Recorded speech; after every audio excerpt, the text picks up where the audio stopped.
Hey, there we go. Welcome, YouTube. Thank you so much for letting us go live, unlike Facebook, which changed their policy back in June, apparently. Still trying to figure out how that would work. I mean, you're an individual and you can go live, but you're like a page and you can't go. Oh, I don't know how it works. Yeah, we'll figure it out. I haven't looked into the deets, obviously. Otherwise, I would have known this by now. Guys, the sun has gone down. The kids are asleep. You know what time it is. It's time for mostly football.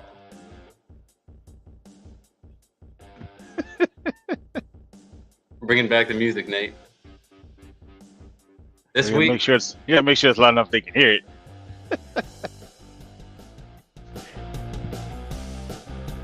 we're talking Week 12 NFL, college football. The Crimson Tide are getting stomped right now by Oklahoma. Yeah, Also, we're talking Jake Paul, and a new social media app is sweeping the world by storm. You can hear all about it here on Mostly Football.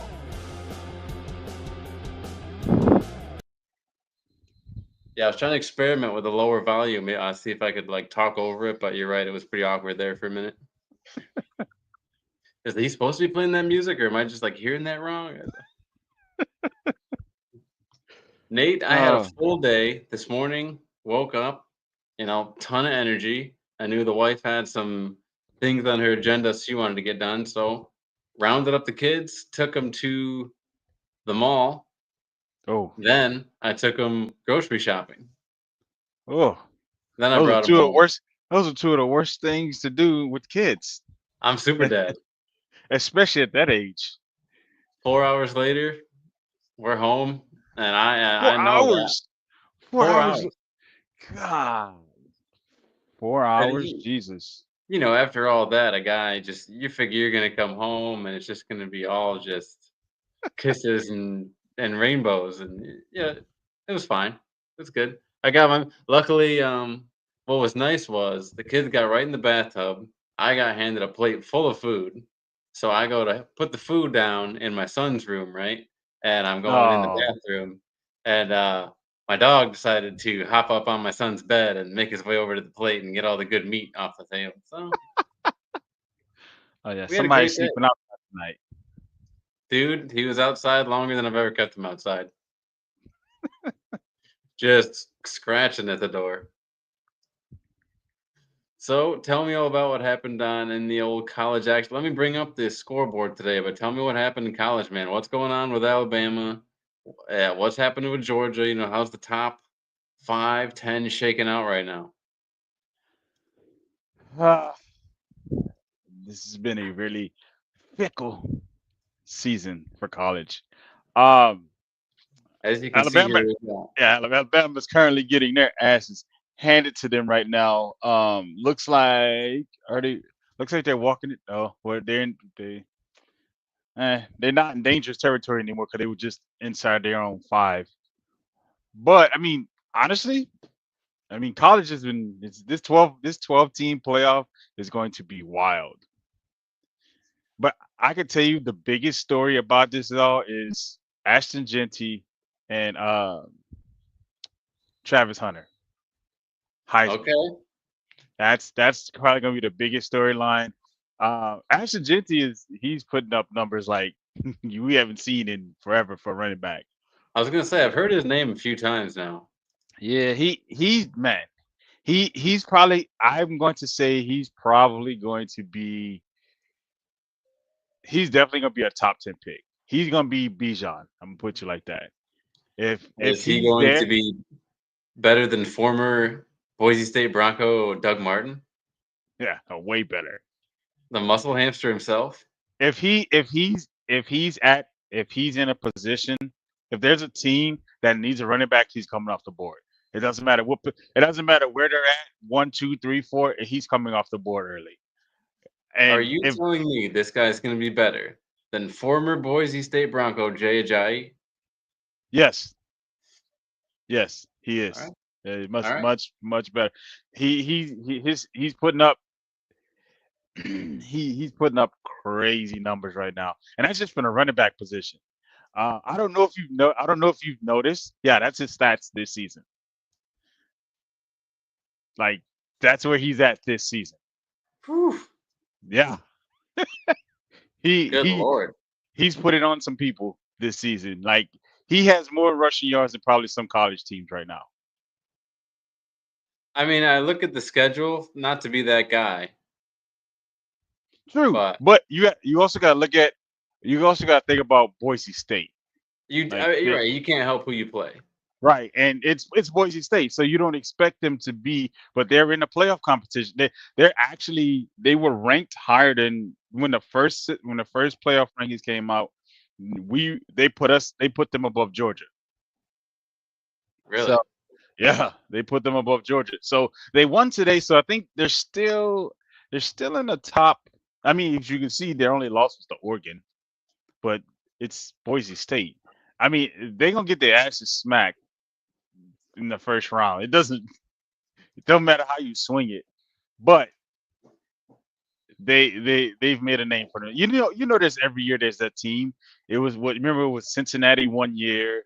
It was Yeah. TCU one year. Like Your it boy Desmond Ritter. yeah, it always there's always that team that everyone's like gonna have that Cinderella story, but it shit ends in the first round. So What else we got here? We have A&M and Auburn coming, pretty close A here and in third A and quarter. M A&M is probably the most inconsistent football team. They were on top of the world. They were undefeated in the SEC, and then somehow they played South Carolina and got their shit kicked in, and they just been on a spiral ever since. And then they got Texas next week. Like you're losing to Auburn. Like it's 28-21. I don't know. They're so goddamn inconsistent. It's not even funny. Well, yeah, 4-6 Auburn. That's a good point. 8-2 though. I mean, they're looking for a bowl game at that point. I would imagine, right? I mean, yeah, they're gonna get in a bowl, but their goal was the playoffs. But his thing though, so if they lose tonight, obviously they're gonna be 6-2 in the SEC they're trying to get to the SEC championship. That's where they're trying to get because obviously the winner of that gets into the playoffs. Problem is they can't stop losing. So then they play Texas next. Like I said, they play Texas next week, and Texas dominate bad teams. Put it to you like that. Texas is their last game. Yep, Texas is their last game next week. See how they lost to they lose to Notre Dame, and then they just go on a fucking win streak. Like they start whooping ass, and then they meet South Carolina for whatever reason. They forgot how to play football, and then they stomp New Mexico State, and now they're fucking struggling against Auburn. So I can tell you like this: the SEC has been its own enemy since this season started. Got a big So one it's here it's with Iowa and Utah. Iowa State. Iowa. No, Iowa. Iowa was another one who was on top of the world, and then they just lost and didn't couldn't fucking find their way back. We But didn't. I don't think we even said, by the way, that the score of the Oklahoma Alabama game is 24-3 2023, Oklahoma. Alabama's moving the ball, trying. There's an About to get in injury, the fourth quarter in that one. but I can tell you this: the game changed. So Alabama lost their star linebacker in the first half, and that changed the game completely. So after that point, Oklahoma was able to run the ball and do what they wanted to do from that point, and then it just kind of went downhill from there. And then Jalen Murrow threw a pick, and then they scored off that. Then he threw a pick six, and then this is how we got the 20-43. Oh, he reminded me, dude. Um, Here, What? let me. Did you watch this Texas Kentucky Yes, game? I did watch the Texas and Kentucky game. I hate Tell me all about Kentucky. I hate Kentucky. I don't like Texas because so Texas fans are like Cowboy fans. They're delusional as shit. They keep talking, oh, Texas is back. Texas is not back. Okay. Y'all had their strength of schedule has been 55th, and they've been talking shit like they played like they've beaten some dominant teams. The only team that they beat Michigan, but everybody knew Michigan was shit. Everybody knew that. Everybody knew coming into the season Michigan was going to be bad. So Michigan, they beat Michigan. The only team that actually meant shit to them is when they played Georgia, and we dominated them for 4 quarters. So, and then everything else has been a breeze.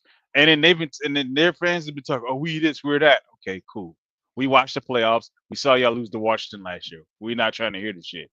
So now, they beat Kentucky. Now they got Texas A&M next week. They're probably going to win the SEC because of their schedule, and it's bullshit. Honestly, it's honestly bullshit because if Alabama loses this game, which they're probably going to lose, I'm thinking it's probably going to end up being Georgia versus Texas in the SEC championship. I definitely see that happening again. Alabama and Texas. No, Georgia and Texas, because Georgia. Alabama's about to lose. Alabama's fit to lose this game unless they That's can what you somehow said, right? rattle off. Because Alabama's that's right. If Okay. they can somehow rattle off 21 points in the next couple minutes, I don't see that happening because the way Jalen's been playing, he looks like dog shit. But that's neither here nor there. But I think that's how the SEC is going to wrap up. It's going to wrap up with Texas and Georgia playing in the SEC championship, unless no, because if A&M lose next week, which they probably will, they're going to be I think 6-3. So, and we only have 2 losses in in the SEC play, so we're fine. And we don't play any more SEC teams, so we should be okay. Okay. This game was pretty consequential, right? Indiana was really needing to win there. And they didn't need to win that game, but they needed to show out a little more than they did. Getting your Okay. ass whipped like this is just terrible.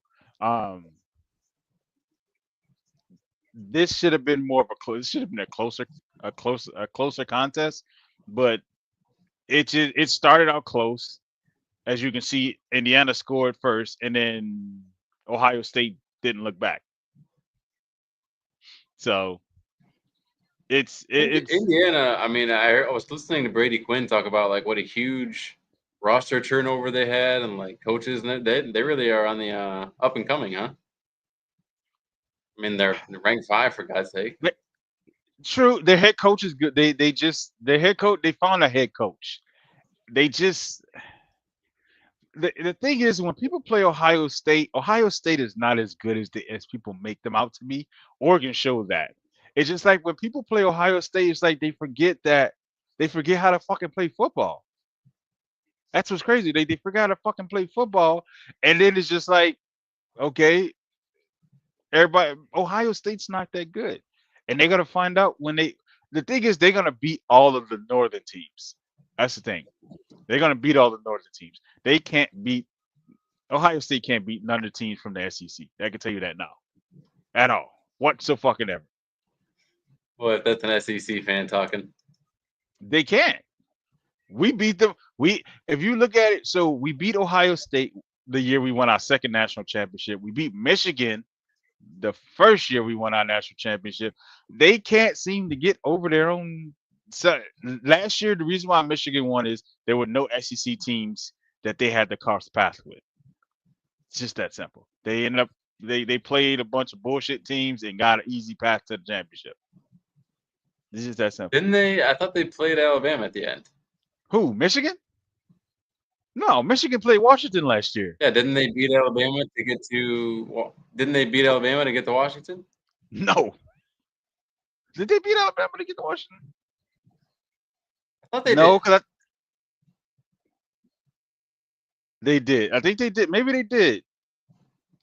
And then Washington beat Texas. Oh, that's right. Yeah, because they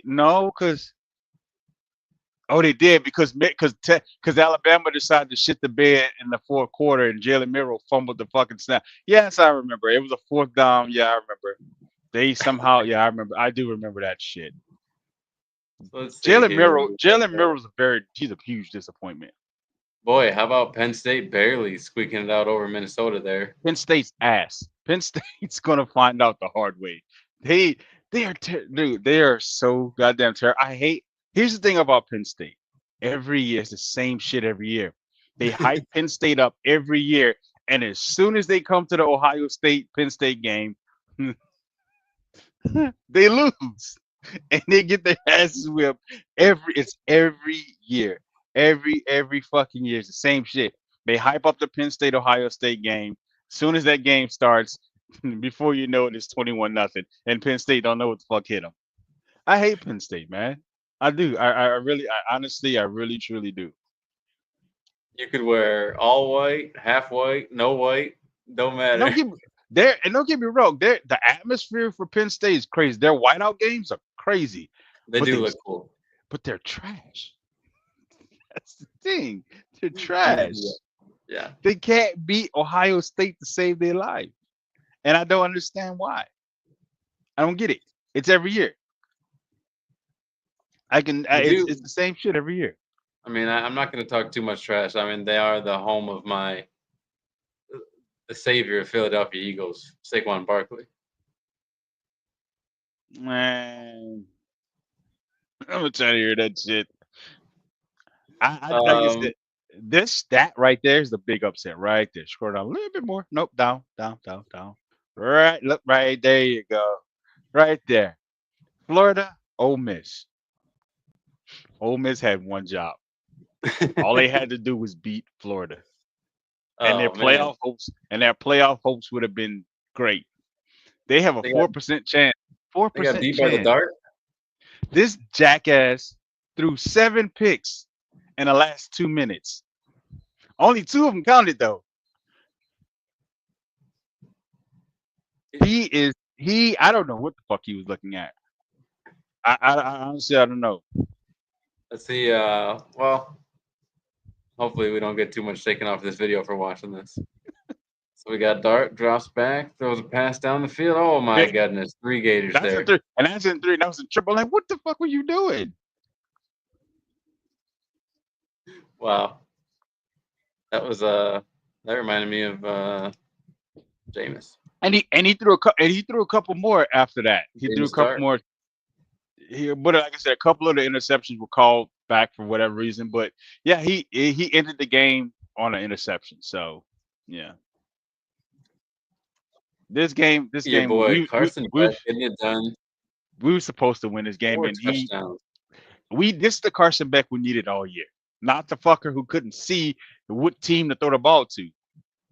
So we have Georgia Tech next week, and that's not going to be it. And that's not going to be an easy game because Georgia Tech's a better team this year. But if Carson Beck plays the way he played today, we'll be fine. We just don't need Carson Beck throwing 3 picks in the first quarter. That's going to kill us. Because that's what we've been dealing with all fucking season. When we played Alabama, when we played Ole Miss, Florida, we had interception problems. So he threw those 4 touchdowns in the first half. He must have just chilled in the second half. Yeah, we leaned on a run game out in the second half. We just started running the ball. As you can see, our running back had 3 touchdowns. So we just leaned on a run a little bit. Speaking of blowouts, Tennessee 56-0 over UTEP. It's UTEP, man. You can't celebrate win. I don't. That's one thing. Like, if I could celebrate a game like this, I'm not celebrating this. Like, we paid this school to come and get their ass whipped. Now, if they beat us, that's a different story.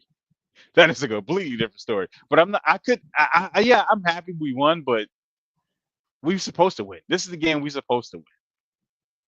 God, who's from? I think there's one like player like that people, casual fans know from UTEP in the NFL. Is it Aaron Jones? I think it's Aaron Jones. That's it. Anyway. I don't know. UTEP.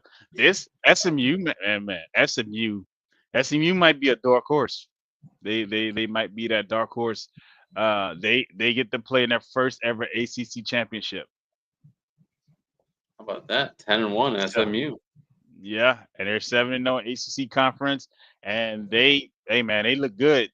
The thing about the playoffs is This ain't like NFL playoffs. It's no such thing as getting hot. Boise State's not a go. It is not going to go in and beat a Penn State or Ohio State. They're not. They're not going to. They're not. No, this is not the NFL where your shit like a New York 9-7 New York Giants team can go in and beat everybody and win a Super Bowl. That's not going to happen. No. Dreams die in college. Okay, your dreams are going. The moment you see who you're playing, your dreams are over. Just understand that. If you're not a Power Five team, your dreams are over. It's just that simple. So Boise State, if y'all get in, just understand it's not gonna be a. There's no. This ain't. This is. And the thing is, not like college. It's not college basketball where you can have a bad team get lucky, make a couple shots. It's not gonna happen. No.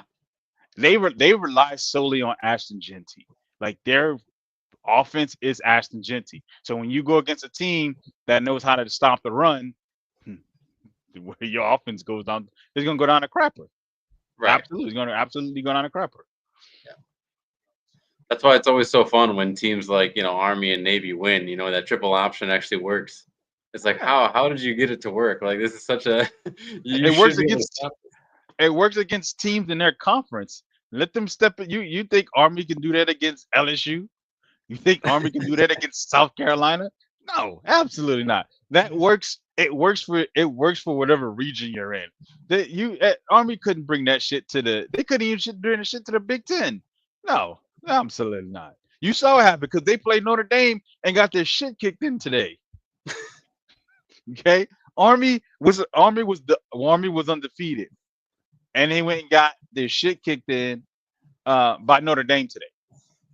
Yeah, that was pretty unpatriotic of Notre Dame to do that. They beat the shit out of them. But the thing is, I don't like the fact that Notre Dame's still in the playoffs after that horrible loss they had in the very beginning of the season. But here we are talking about Notre Dame, even though they're going to be a first round knockout. So just think about that, President Trump. If Notre Dame can do that to our Army, what can Russia do? What could Russia do? Trust me, our actual Army is coached way better than that one was. Our actual Army is a bunch of nerds and trailers, controllers in their hands. Oh man. Let's see what else we got here. Colorado dropped a big one today. Oh, how about that? They dropped a big one today. That they needed this game. They needed this game because if they win this game, I gotta play this video. Oh, it got bro. Kansas was. Were. Oh boy, Shedeur. I think here's the thing. I think the reason why they didn't throw this flag here, because this should have been a flag, at the very least an ejection, is because Kansas was playing dirty all game. Shedeur took a shot that honestly it wasn't a penalty worthy. It wasn't a penalty worthy, but it was a dirty hit. So he scrambles out, he throws the ball downfield, and it's like maybe a couple seconds go by, and then you see a linebacker come in and hit him straight in his knees. Like he fucking upends him, like his feet's above his head at this point. And I'm just like, okay, well that's okay, that's cool. That's what we're doing. But I mean, again, the reason everybody was like, well, why wasn't there a flag? Because he was outside the pocket. So at this point, that shit goes out the window. Yeah, was it a late hit? I think you could have justified it being a late hit, but they didn't throw it. But it was a very, very chipping game. Like there are a couple times where they wanted to do some fighting. They had to be separated. This was just one of the many things that took place. But so this was after that penalty, or this was something else? No. So what happened? So he gets tackled. The ball comes out. He was already down. Like a whole bunch of shit took place, but this was a different play. But it was just a chippy game in itself. It's Big 12. So, but the thing is, I think they're already set for the Big 12 championship. So I don't think they really needed to win this game. Although it would have made sense for them to win this game because they definitely would have had a better chance of getting into the playoffs. So now Yeah. they have to win the Big 12 championship. Cowboys. I mean, I looked at it once after the Tech game. I saw Utah, Kansas, and Oklahoma being the three toughest games of this schedule. They obviously dominated Utah. Kansas, they put an ass whooping on somebody the week before, and then the Oklahoma State. I don't know. I haven't seen too many of their games this season, so I don't really know exactly how well they're playing. He says he has no desire to go to the NFL. I wouldn't want to either. I'd stay in college. Nick Saban learned the hard way. Nick Saban learned that shit. Nick Saban learned, nah, college is a whole lot easier than the pros are. Fuck that shit. Look at that. Look at that shit. 49-7. Look at that shit. 9-0 Army. Who they even playing? Nobody. They play people in their conference. That's what they do. They play people in their conference. They beat Air Force. You're gonna disrespect Rice? Yeah, I am. There's no. They don't. They have absolutely nobody on that schedule. Everybody on that team has a below 500 record. Hold on, wait a minute. What's Rice's mascot? Are they the Owls? Yeah, they're Owls. Are you telling me they played 3 Owls in a row? Uh-huh. Are they? I think Rice is the Owls. I think so. Yeah, they're the Owls. Dude, what are the odds of that? I don't know the odds. They played 3 fucking Owls in a row. That's hilarious. But yeah, you can see that those teams are that's why I saw something. I remember I saw a video of a guy. He's like, "How can you say you're undefeated if you hadn't played anybody?" And I agree. You can't say you're an undefeated team even though you haven't lost a game. But who have you played? Look at their schedule. Everybody on this schedule has a subpar 500. They're under 500. Every team on here is under 500. I'm gonna change the name of this episode to 3 Owls in a row. Like, what are the odds of that? I don't know, but this college season, it's been. They I finally. need you to be a little more. I need you to be a little more blown away. I need you to be on my level by how crazy that is. You're just going to disregard 3 Owls. What are the odds? They're not the Tigers. They're not the Wolves. No, they're not the big Owls. 3 in a row. Okay, continue. Like I said, the college season has been SEC has been crazy because we've been killing ourselves because we keep beating each other, and then because I think this is the most we've had where like an SEC play where we've had most of the top 10 teams. I mean, Missouri was in a top 10, or Ole Miss was in our top 10, Tennessee was in the top 10, A&M creeped into the top 10 at one point. And then they obviously got Alabama, Georgia, and Texas. So I mean, we had the top 10 for a very long time, and we just kept beating each other, and then this shit hit. So I feel like we must have talked about what a Jayhawk actually was, right? I don't know what the fuck a Jayhawk is. I have no idea what a Jayhawk is. But I'm just kind of disappointed that they beat Colorado today. So there's that. So it's my understanding that a Jayhawk back in the Civil War era, it's an old wooden ship from a Civil. No, it's my understanding that a Jayhawk was a Union sympathizer, like during the Civil War era, but in the Kansas, Missouri area, there was a lot of shit going down in that. I guess in the 1860s, it was like wild west. But a Jayhawk was a Union sympathizer, and a bushwhacker, if you remember the bushwhackers for the WWF, a bushwhacker was a Confederate sympathizer. That sounds about right. That definitely sounds about right. Named so because they hide in the bushes and fucking pop you. Bang bang. Kansas Jayhawks. But I mean, they played well today. I mean, they came out and they dominated Colorado for a good bit. That's crazy to me. I can't believe the fucking Rock'em Shock'em Jayhawks. See, this is the problems I have with college right here. There's no reason their teams should be playing these piss poor teams this late in the season. There's no reason why South Carolina should be playing Wofford. Who the fuck is Wofford? Where are they located? Sir, where? Do not disrespect the 5-7 Terriers. Where are they from? The 5 What and 7 conference are Terriers. they in? There's no reason. There's no reason. Let's There's just. no. I'm They sorry. have beaten the Richmond Spiders. Hello. They have beaten the Samford They're Bulldogs. Bulldogs. I don't know who none of these teams. I know who Samford is because we play them every so often. But They've who beaten the Furman Paladins. Furman Paladins? I'm What going to assume these are the Bulldogs. Gardner Webb, running Bulldogs. what in the absolute fuck is this nonsense? Who the fuck is VMI? Key debts. The what? The The key debt. This is what I'm talking about. This is what I'm saying. These are like early season games. You know what I mean? We're learning a This is lot on something this this episode. is something you should be playing in like weeks 1 and 2, maybe even Hey, 3. There's no Wofford was reason for you building up all season for this loss, just so you to know. get your to to get beat 56-12. That's what you see. That should be a beginning of the season type thing, and then everything else should be meaningful. Like there's no reason. There's just no reason that Tennessee should be playing UTEP, or it should be no reason. Clemson's playing the Citadel for what? Oh, Why? so this one we have to go over. So this one I specifically brought up. Did you see what happened with that one? No, I think I heard about The it, but I'm not the sure. Rutgers game? Oh, dude, it's so Rutgers. We had to share it.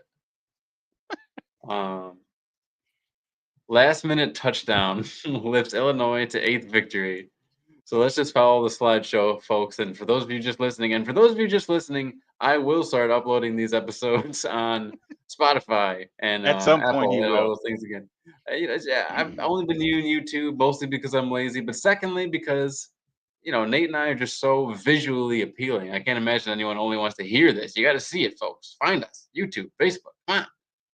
Anyways, let's go through this little slideshow here. Illinois takes down Rutgers via last-minute TD. Okay. The next slide says Pat Bryant's 40-yard touchdown with 4 seconds left lifts number 24 Illinois to a 38-31 victory. Rutgers has now lost 40 straight games against Yeah. AP opponents, the longest active Damn. streak in the FBS. And it gets worse, folks. Not only do they have it, so Illinois was down. They sent the kicker out for a field goal, a 58-yard field goal with 14 seconds left to go. Field goal is waved off by a timeout, and Illinois sent the offense back out Oh, I to remember this. run a I saw this play, earlier. Okay, and they I saw a video of fucking this won earlier. overtime.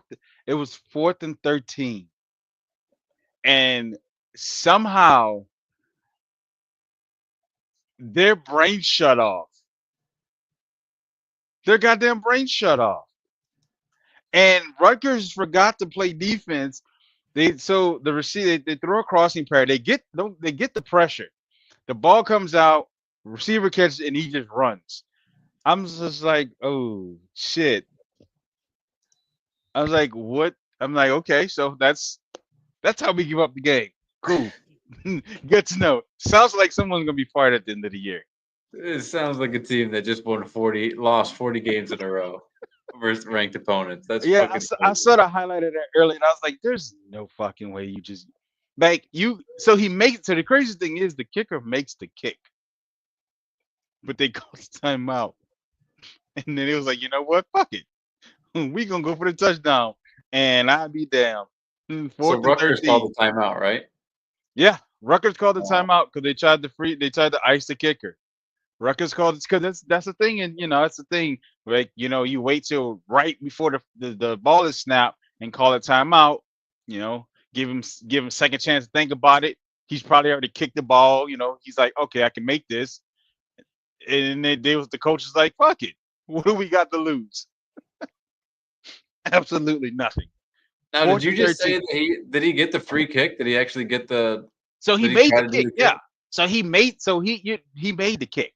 So obviously Okay. the timeout, the play was blown dead, but you know how the kicker still kick it just to fucking kick it. So Yeah. he kicks it, he still makes it, and then the coach is like, you know what, fuck it, nah, offense go back out there. This fourth, like you said, it's 4th and 13. You have to keep the ball and keep everything in front of the sticks. That is your job. Somehow that didn't happen. They call a blitz. They were late on the blitz, and it went for 6. Everything about that is wild. Like, if you knew your kicker could make it, why wouldn't you just that's such balls Mahoney to What? be like, What? "Nah, you know what? Yeah, that's the thing. Like I get it. I mean, it's that time of the year where teams feel like, what do we have to lose? What do we really have to lose here? All right, 4th and 13.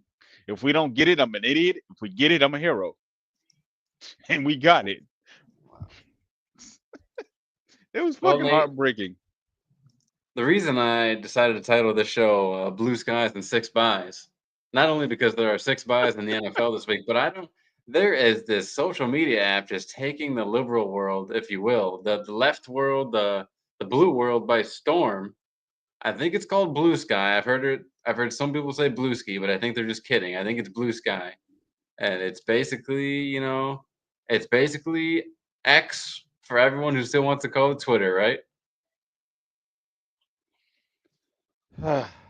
So here This from the shit never. hill.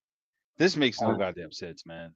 Like these people have been losing their fucking minds ever since the election's been over, bro. Like it's been 3 weeks. There's still there are people, there are women telling other women to poison their husbands.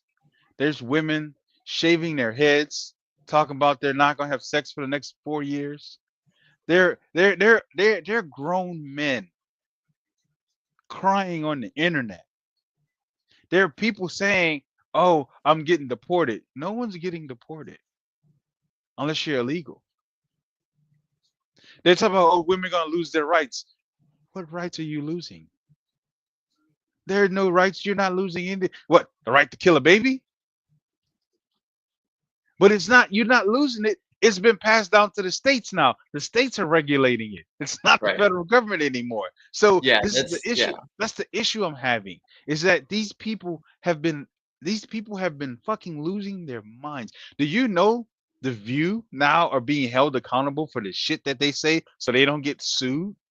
I did see that. I've seen They have Sunny have legal to do notes. a legal note before, so when she had to do another one, that was pretty They, funny. there was I one think she had there to was do one one for episode. Kavanaugh. There was one episode they had to do 4 legal notes because these fuckers were saying the wrong shit. Like what? Like I'm in my mind, I'm just like, what are we doing here? Why do you have? Just be honest with yourself, okay? Stop lying. Stop making shit up about people. Just report. That's the thing. No one reports news anymore. Everybody's It's, reporting lies and bullshit. Like, it's pretty rare, and even if you do, like I've found, like even people who have been doing a really good job, like down the line, sometimes, like if you just get accepted to the party, if the right person, on the left or the right, like is like starts to hang out with you and you become friends. I've noticed like you're less likely to criticize, that party now that you've got a few more friends on that side of the aisle. I don't know, man. This shit it's weird. And like these people are like they're insane. Like they're acting like they're acting like this man is just gonna destroy the world. I'm like, do y'all not remember 4 years when he was in office for 4 fucking years? Nothing happened. Not a single solitary thing happened. They were all panicking. Oh, the world's ending. It's World War III. Nothing fucking happened. I I, do think there is something to like. I don't like a lot of his cabinet picks. I'll just say that so far. I'll leave it there. But yeah, I the mean, idea that like I saw this headline that Ellen DeGeneres and her girlfriend moved to England. It's like good. okay. Get the fuck out. Good. You can go stay over there and fuck around and find out there. The issue, the thing that I have is that these people are they're delusional and they spread lies because they're like children. They don't get their way, so they're gonna make up things. They're gonna do this. Like me personally, I don't care who he picks for his cabinets, honestly. As long as what we voted him in office for gets done, I don't give a fuck. He can pick a clown for all I give a shit. As long as they do what the fuck they're supposed to do, I don't care. I mean, look at the shit we had to deal with the last 4 years. We had a guy who thought he was a woman, and it was a fucking mockery. Like, did you see half the people in his cabinet? It was a fucking mockery. So I'm just like, you know what? Can't be any worse than what we just dealt with. Well, the big criticism that I tend to agree with based on these people's track record is they're just going to give all the money and weapons to Israel that Israel asked for, which is kind of a pain in the ass because I would like to keep a lot of that money here. You know what I mean? I, the thing is that I look at it is he didn't fund anything when he was in office the first 4 years, so I don't see him funding it. He likes to keep that money here. So you We'll know see. what? As long as gas goes down and the food in the grocery store prices go down, I'm perfectly fine with that. Well, the I'm thing tired. I'm tired of going to Walmart and buying 5 items and spending $50. That's ridiculous. the thing that gets me about this too is it's like, people say, "Oh, we can't stay on here because of X, Y, Z," and it's like, well, the first time around when conservatives said they were getting censored and all this stuff, you told them to go fuck off and start their own thing. So they started Right. Parler, and no one gave a shit about Parler. I don't know if anyone even remembers Parler at this point, I don't if think you're so. still on. But Parler was a thing, and just like Blue Sky is a thing, I'm not sure if it's going to really gain traction. It seems really hard for these companies to gain traction. Like even though you have all the access to the internet and all these different podcasts and all these different like things, like ultimately, YouTube, Google, like these, Apple, these big companies find a way to, get a stranglehold. But anyway, Well, um, the reason why it's not going to gain traction is because I mean, you look at X, Facebook, Instagram, TikTok. Everybody in the fucking world uses these apps. You can't come up with some shit like Blue Sky and expect everybody in the whole goddamn world to go to this app. That's why they don't succeed. That's just I, what it w- is.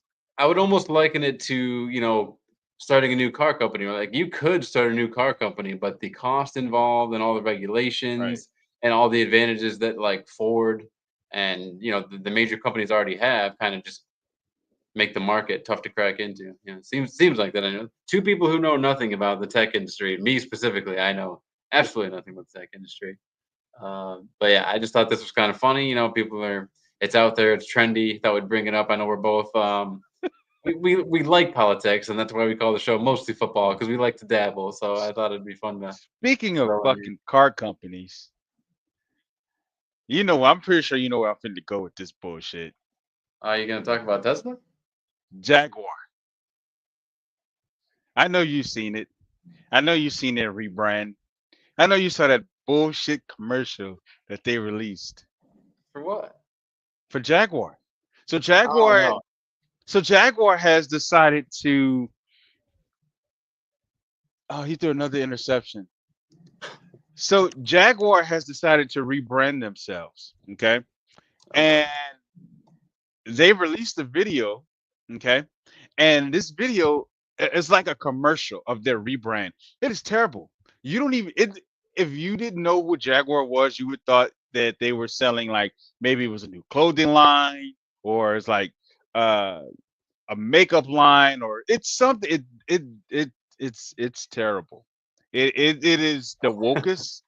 It is the wokest commercial you've Dude, ever heard. I hope we can play this because I want people to actually. I haven't played anything. Just the thumbnail is killing me right You, now. oh, it gets worse. It gets way fucking worse, dude. What the fuck? You see the new? That's the new logo at the top. That's what their logo is going to be.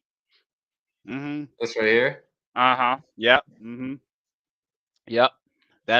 And this is for their electric vehicle. So this is like kind of like a what is yep. Mm-hmm. Yep. All that. That's this has nothing. There's no. What's this Where's got the to do with car? a car? Where's the car? There's no car.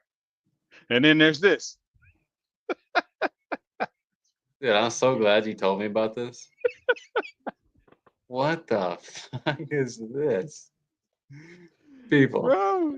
People, you gotta catch us live, really. I mean, these things, I gotta figure out how to get the live videos into like the regular videos because they just go to that live playlist and no one watches it. But man, we are entertaining sometimes. And Listen to this me, man. is Reading Rainbow meets Jordan Peele.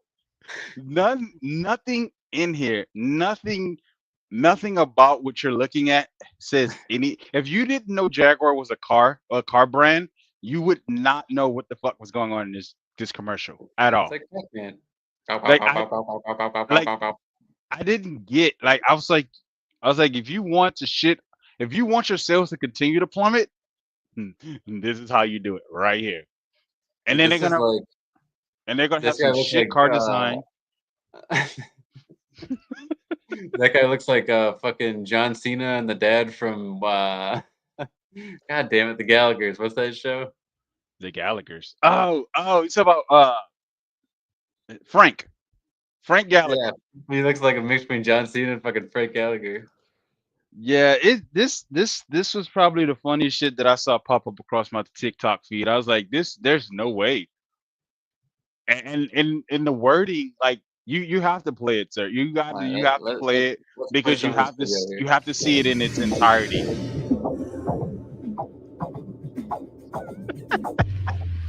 This is gonna be just for me and you. I know we're not gonna be able to show this.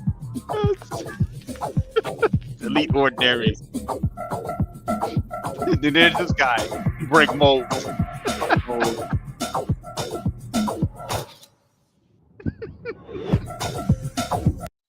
Copy I mean, what nothing. do we? You should probably copy something. This is What's that? Yeah, you should oh, probably you should probably copy something. That's fucking great, dude. and I have a feeling that the car design is gonna be fucking god awful. I just don't see them. What the fuck is the guy in the yellow wearing? It gets worse every time you watch it. Look, what the fuck is he wearing? He's wearing a donut. Is that a He's ready to swim, dude. He's getting in the pool. what the fuck? It's like a floaty. Like what is happening? This is the worst rebrand. If you want your sales to continue to plummet, that's how you do it. And I think so. I'm not sure how true this is, but I think there was a conference regarding this rebrand, and I guess the guy that was in charge of this, I guess he made a comment stating that no, his team was not snorting the white stuff. I sir believe you were. I believe there had to been some narcotics that was involved when y'all were putting the ideas together for this fucking rebrand. That's The just, AP article just says Jaguar did not return a request for comment. I would imagine. I would fucking imagine. And here's the thing: they're going to learn the hard way that people don't care about this woke shit, especially after the last 4 fucking years. They don't care about woke shit. And you're talking about cars. Who you pandering to? They're talking about they're trying to compete with Porsche now. I gotta see that one more time. I'm sorry, we gotta. This is probably not gonna show on YouTube, and I apologize for that because we are playing someone else's material, and that's against the rules. But damn it, that was too good. For this.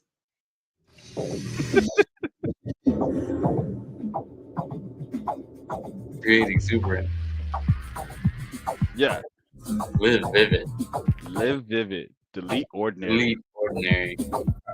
Paint on the cover. This shit is wild. That's probably the wildest thing here is that he barely got that sledgehammer up. Oh man, that's so hot. I don't know. I mean, I get you're gonna have, I guess it's gonna be electric vehicles. I get that. But what the fuck, man? People carrying around sledgehammers and rooms and bro, walking around in donuts in the desert is the future. That had to have been the funniest shit that I saw all week. I was like, this is dumb. This is stupid. Speaking of stupid. Let me tell you something. Okay? Netflix. What the fuck? Okay. I spent most of my night trying to watch this fight. Okay. I went to Twitter. I went to TikTok. I went to Instagram. Okay. I was trying to find anybody who was live streaming this shit. But the problem was everybody who was live streaming had the same fucking issues. So what The Nate's same talking issues. about is the Mike Tyson versus Jake Paul debacle that some of us got to barely see. Maybe the next day you got to see it. If you went back and watched the replay on What Netflix. I would, man, I wasn't about to do that. I was not about to do that. I was so listen to me. I'm gonna tell you, this is what I did most. This is my night. Every time it would start buffering, I would exit Netflix and start Netflix over again. And then I would watch, and then it would go for like 10 minutes, and then it'd do it again, and I'd do it again. And then it'd go for 10 minutes, and then I'd do it again. And then at one point, I got lucky, and it went for like a good 20, 30 minutes. I was like, fuck yeah. And then it did it again. I was like, son of a bitch. At first, I was like, is it Sounds my like internet? sex. I was like, is it my internet? Like, is it me? So I went to Twitter, and I was like, oh, okay. So it's not just me, it's the whole goddamn world. It was the whole world. I was like, this is stupid. And here's the problem though. WWE starts on Netflix in January. Yep. The NFL is going to be playing their Christmas games on fucking Netflix. I saw Okay? this great meme. It was like what the NFL is gonna look like on Netflix, and it was like a game from 2K 2K2 or something like that. Yeah, like it's already bad watching football games on Amazon Prime. Okay? With the fucking would it keep adjusting the fucking clarity? Like it sucks. I need them to make sure that their servers are ready for what's getting ready to come. Because I can tell you like this: if I'm watching the football game on fucking Netflix and it's buffering every 10 minutes, we gonna have a goddamn problem. That will suck. I hate to say it again because I said it before. I love the picture on. I don't know what Amazon does differently. They got different cameras or different what. I think the picture is great, but yeah. Could you Um, imagine watching a game and it's like it could it like watching a game like the Chicago Commanders game and the bits start buffering as the ball's in the air and it once it fucking fixes itself, game's over. You don't know what the fuck just happened. Could you imagine that? Could you I imagine can't. the I cannot imagine that, Nate, because I'll tell you what. I never have illegally streamed NFL games, but if I did, I would not know that sometimes when something crazy like an interception happens or something like that, the entire servers go nuts and you get to miss that play for a minute. I would not know that because I never illegally streamed games, but if I did, I would think something like that would probably happen. I am so concerned about that. I'm so concerned about shit going to Netflix. This is one thing I don't. This is why I don't really care for like these streaming platforms having live TV shows. Even with Peacock, like Peacock, it shows all the wrestling events. Yeah. It shit sucks sometimes because it starts buffering, or it'll fucking like the fucking clarity goes away and it's all pixelated, and then you gotta wait 10 minutes before it actually clears up. I'm just like, this shit is stupid. This shit is stupid. You imagine if the P word was I call it the P word now because I've seen so many goddamn YouTube ads about like, oh, I got addicted to the P word. What the That's fuck is a porn. We people? can call it porn. Are you getting those ads on YouTube or is it just me and my algorithm? It might be just your algorithm. Dude, I keep getting these ads. It's like this Christian, this pastor guy is like, I used to Oh, be I addicted know. to the P word. Every chance I got, I would go home and jerk off, and my kids would be outside the door like, Wait, Daddy, whoa, when's what? Well, I That added is that for that's that okay. is. I was to say that is a little excessive, but Dude, no, I don't get those. I don't know what you be researching on YouTube, sir. listen to me. I watch comedy and football and the occasional gun video. I don't know why all of my advertisements are for Blue Chew and government Dude, money. listen to me. Blue Chew is everywhere. Blue Chew, Blue Apparently, Chew is on. I just want handouts and hard-ons. That's what our show should be called. Blue Chew is everywhere. You can't scroll on Instagram, TikTok. You can't even on fucking X. You can't scroll anywhere without seeing a Blue Chew ad. It's terrible. There's an entire generation of dudes that just can't get it up because they got addicted to fucking boner pills at like 21 years old. We got to stop this. Oh my god, that shit is hilarious, man. That is So to, fucking to wrap hilarious. this up, I mean, I at the end of the fight, they basically asked him, "What about Canelo?" He said Canelo needs him, so it doesn't sound like he's in any hurry to like He fight him. Is doesn't. there anyone you'd He want to see doesn't. him fight? I want to see him fight like a real fucking boxer. That's what I want to see. Ryan Garcia called him out. I want to see. I'd love to see him fight Ryan Garcia or Canelo. Um, the problem is that he's not going to. So Yeah, here's the fucked up thing. So this is what pissed a lot of people off about this fight. If you're an athlete, you you play how you practice. It's just that simple. You play how you practice. The based off the fucking videos I've seen from Mike Tyson's sparring and practice and training, he looked like shit in that ring. So people on in the social media detectives, they went and did their research. They did their homework, and they in the because so Tyson won rounds 1 and 2. So he won rounds 1 and 2, and he was whooping. He was There was a couple times where he should have knocked Jake Paul ass the fuck out. But a lot of times they were slowing videos down where you can see him like Jake Paul to swing, leave himself wide open, and then Mike Tyson, old days, would have knocked him the fuck out. But Tyson was hesitant, like he was pulling punches, like what the fuck, and he kept biting his goddamn glove. He says this is his thing. He said that he's been doing that his entire career. I yeah. call bullshit, sir. I call bullshit because every time he would do it, so the thing is, Jake Paul, his stamina is shit. So he was just as tight as Tyson was. I've never seen in a boxing match where a boxer can drop their hands and not get knocked the fuck out. Never Oh, seen the it. thing at the end of the fight. Not even just the end of the fight, even like during the fight. There were times where Jake Paul, his hands were here at his chest. Like your face is exposed. This isn't MMA. Like your face is the target. This is where they're trying to knock you the fuck out. And Tyson would just stand there. Like he would just I'm like, this isn't the videos I watched. Like Tyson almost killed his trainer a couple times. He knocked his sparring partner out a few times. I was like, this ain't it. This is him knowing he's getting paid after this.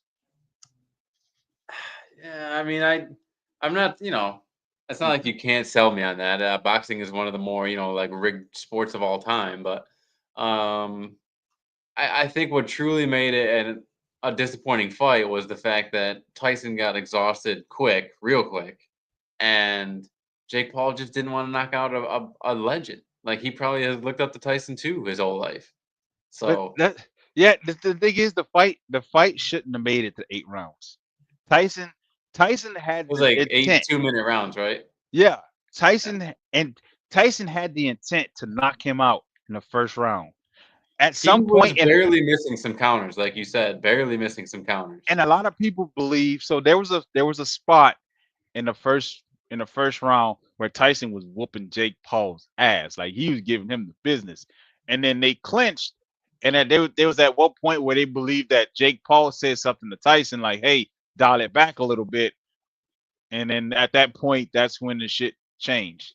Because again, 58 or not 58, you don't you don't forget a profession that you've been doing your entire life that made you who you are. Right. You're not going to get into a ring and forget to protect your face from a fucking shitty jab that's being thrown that you can see coming. Well, You're and not the you're not going to not knock him the fuck out after he missed if you slip one of his punches and his face is exposed. It just don't happen. well, again, I mean, 58. Nah, I'm not falling for that shit. That shit was The, rigged. the the biting Tyson the biting of the glove thing was was strange, not just because like okay, so you've done your whole career, and he's a weird allegedly. guy. So he was in like assless chaps, jock strap before did you catch his bare ass before the fight? Huh? Did you catch his bare ass before the Yes. fight? Unfortunately, yes, I did. I was So like, what? I was like, and here's the thing. It wasn't like like if you go like how they used to do. They go into the NFL locker rooms and the guys are changing. They catch a quick shot of a dick and they kind of turn it away. No, they zoomed in on his ass. Why are you showing me a 58-year-old man's ass?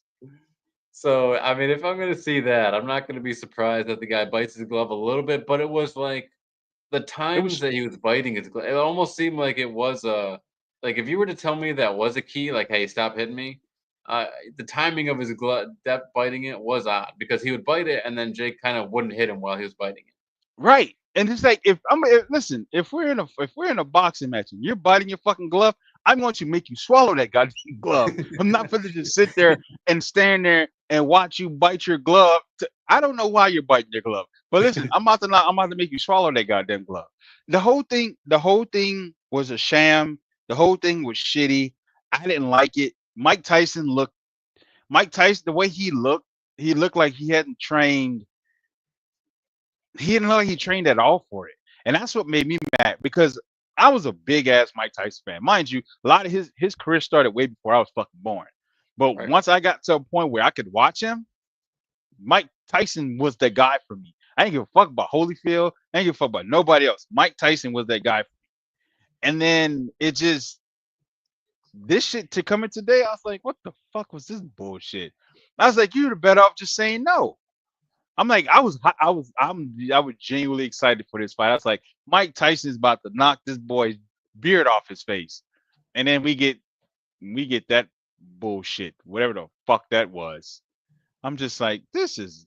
I was mad, and on top of the buffering, that made me even madder. I was like, I was done with the whole fucking fight at this point. I was like, I wanted to throw my TV away because I was so mad.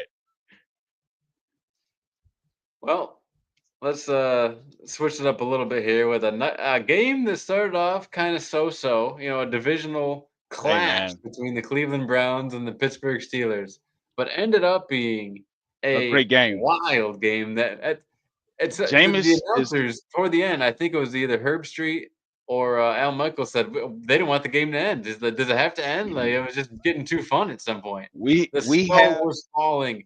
Jameis was throwing. Russell was all over the place. Like it was craziness.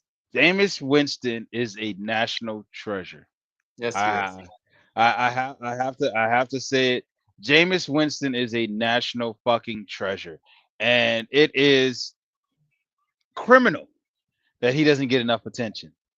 It is goddamn criminal. This article from Yahoo. See who the let's shout out the author here. Article Hey, from you say Frank you're Schwab. we're live streaming on YouTube right now, right? YouTube, yes. Uh, Article from Frank Schwab says in a blinding snowstorm, which turned the field into something out of a movie, the Browns put together a game winning drive in the fourth quarter and beat their AFC North leading rival Pittsburgh Steelers 24-19. Cleveland QB Jameis Winston hit some clutch throws when he could barely see his receivers downfield, and Nick Chubb scored the go ahead touchdown with 57 seconds left. And the Browns fans, who have sat through bad football this season and a blizzard on Thursday night, still pack the stadium in the final minute to celebrate a fun win. Listen to me. They are Oh, of course you can. at this point you got to keep Jameis. At this point, at this point you got to keep Jameis, and you got to let Jameis be your starting quarterback because Yeah. ever since he's taken over, they've won games. How about Let's that? How let's just about be five honest, getting in the end zone? right? Like he brought a whole new energy. Here's the problem I have with this game. This is the problem I have. Najee Harris is a shit running back, and uh uh uh, George Pickens can go eat shit. Um, who else? The Browns going for it on fucking fourth down instead of kicking a goddamn field goal so I can get a second field goal is bullshit. Jameis Winston's not throwing for more than 216 yards is complete and utter horseshit. So that's the problem I have with the game. That's my only problem that I have with this game. So just to clear that up, folks, Nate had a few prop bets on this one. Nate and I, we're prop bet folks. We're at this point in the season now. We're totally on board. And Nate needed 2 field goals from Dustin Two. Hopkins, I got one. 2, and a touchdown from Najee Harris. That's Mm-hmm. it, receiving or rushing, doesn't Yeah. matter. Didn't As matter. long as he didn't throw the damn ball, it was points. Nope. And the Browns had, I believe, A fourth that goal. Mm-hmm. Three of them. In field goal range. To go for it. Mm-hmm. On all 3. Mm-hmm. Yep. I was so fucking irritated. And then when Russell Wilson threw that fucking touchdown to who did he throw the fucking touchdown to at the end of the day? Because he missed Pickens on the first play, and then he got the second touchdown. Like, this motherfucker threw it to the wrong person. George Pickens didn't get his 60 yards. I was like, this is all I needed from George Pickens was like 11 yards. I need like 11 yards, and that was it. That touchdown would have put him over, and I'd have been good.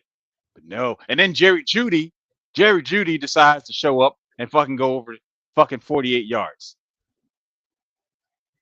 Yeah, of course, yeah. Jerry Jeudy would get his. I was like, you know what? This is bullshit.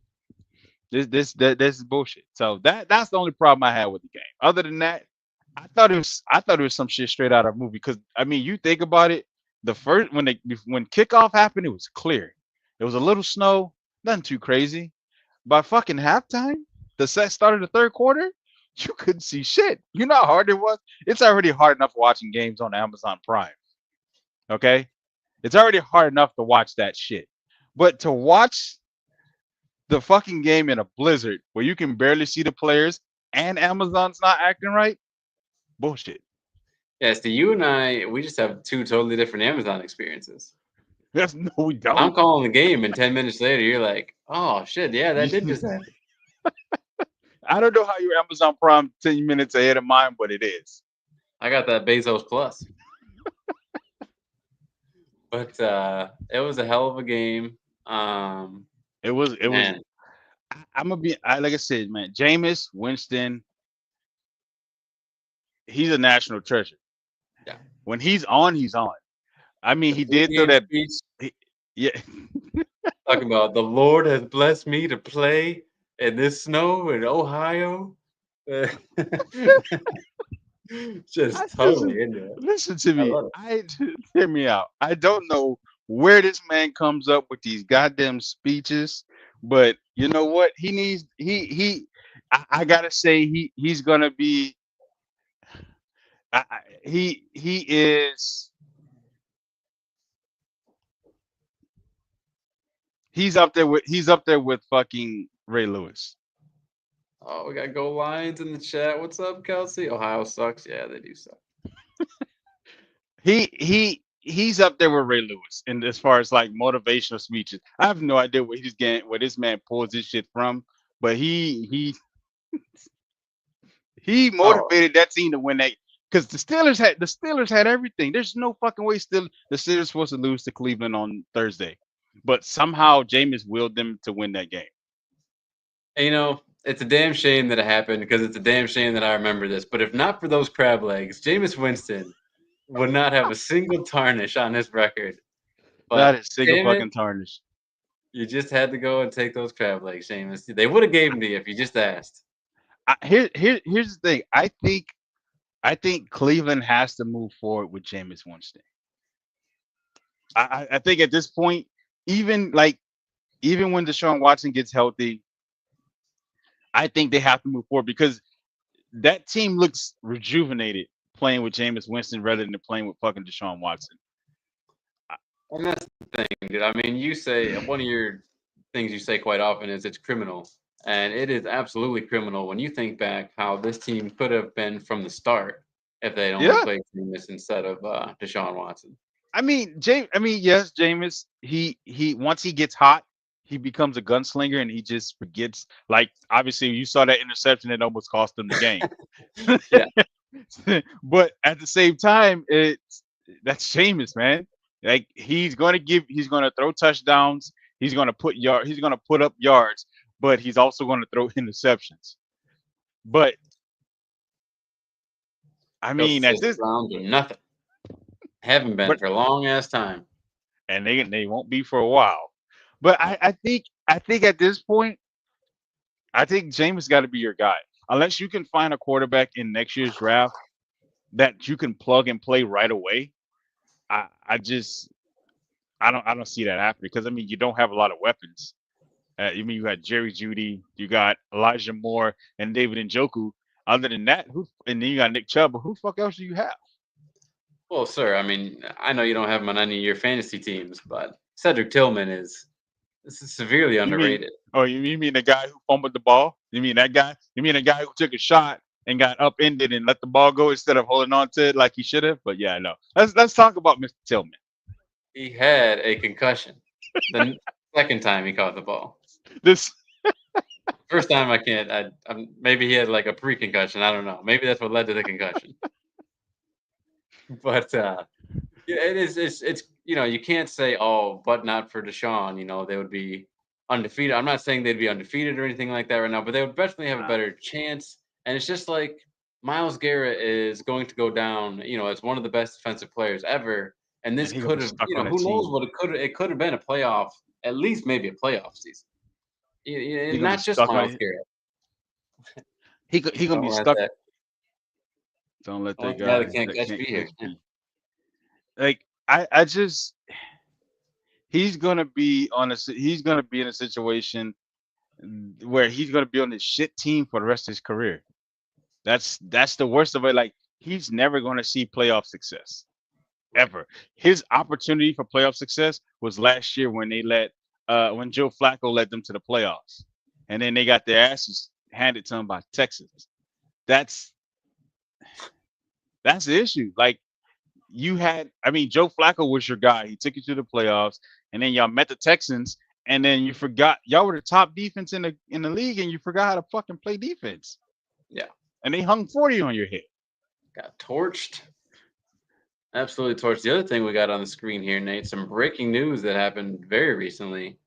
The New York Giants, boy, who knew? Who knew? And we talked about this back then, Nate. I told you. Oh my I god. I told didn't you think this was coming. when I watched Brian Dable plop his ass down on that couch in Joe Shane's office and kick his feet right up on the table. We were watching at least one guy lose his job right then and there. Who knew we were watching a guy lose his job because Joe Shane is not going to be back. I the benching was not surprising. Well, it was a little bit. It was a little surprising. Um, but to be released a week after you were benched is wild. That is that is crazy. I was just Well, like, okay, so we should clarify. I guess Daniel Jones of the New York Giants. I guess he did once they said they were going to bench him. I think they were going to make him third string even. yeah, because Once that they happened, said he was taking reps with the 14. I was like, wow. I think he was taking reps at safety in practice. Yeah, that too. I was like, talk about a demotion. Shit. So he requested his release, and the Giants said, "You may have it, sir." He's never going to see the football field again. I don't think that's true. He's not going to see. He's not. Who the fuck is going to sign him? I I wouldn't even think sign him for. I wouldn't even bring him in. I wouldn't even bring him in for a backup. Okay, I wouldn't even bring him in for a motherfucking backup. Who? I heard somebody say that the Eagles should bring him in. I was like, why? They already got Kenny Pickett. You don't need two bad backups. it would be. Listen to me. I, I love a good troll. I love a good troll. If the Eagles got Saquon and Daniel Jones, that'd be hilarious. It But I would don't be, want but it'd be pointless. it. I There'd just, be no need. I mean, I can see maybe the Colts, maybe because obviously the whole Joe Flacco thing and Anthony Richardson thing. I can see maybe the Colts may want him. Maybe the Jets, because the Jets are talking about benching Aaron Rodgers. Hell, they talk about releasing Aaron Rodgers. So there's a lot going on right now in the state of New York. There's a whole lot of rumblings going on, and Aaron Rodgers' ass might be on the way out. You Uh, know what? I think it's a curse.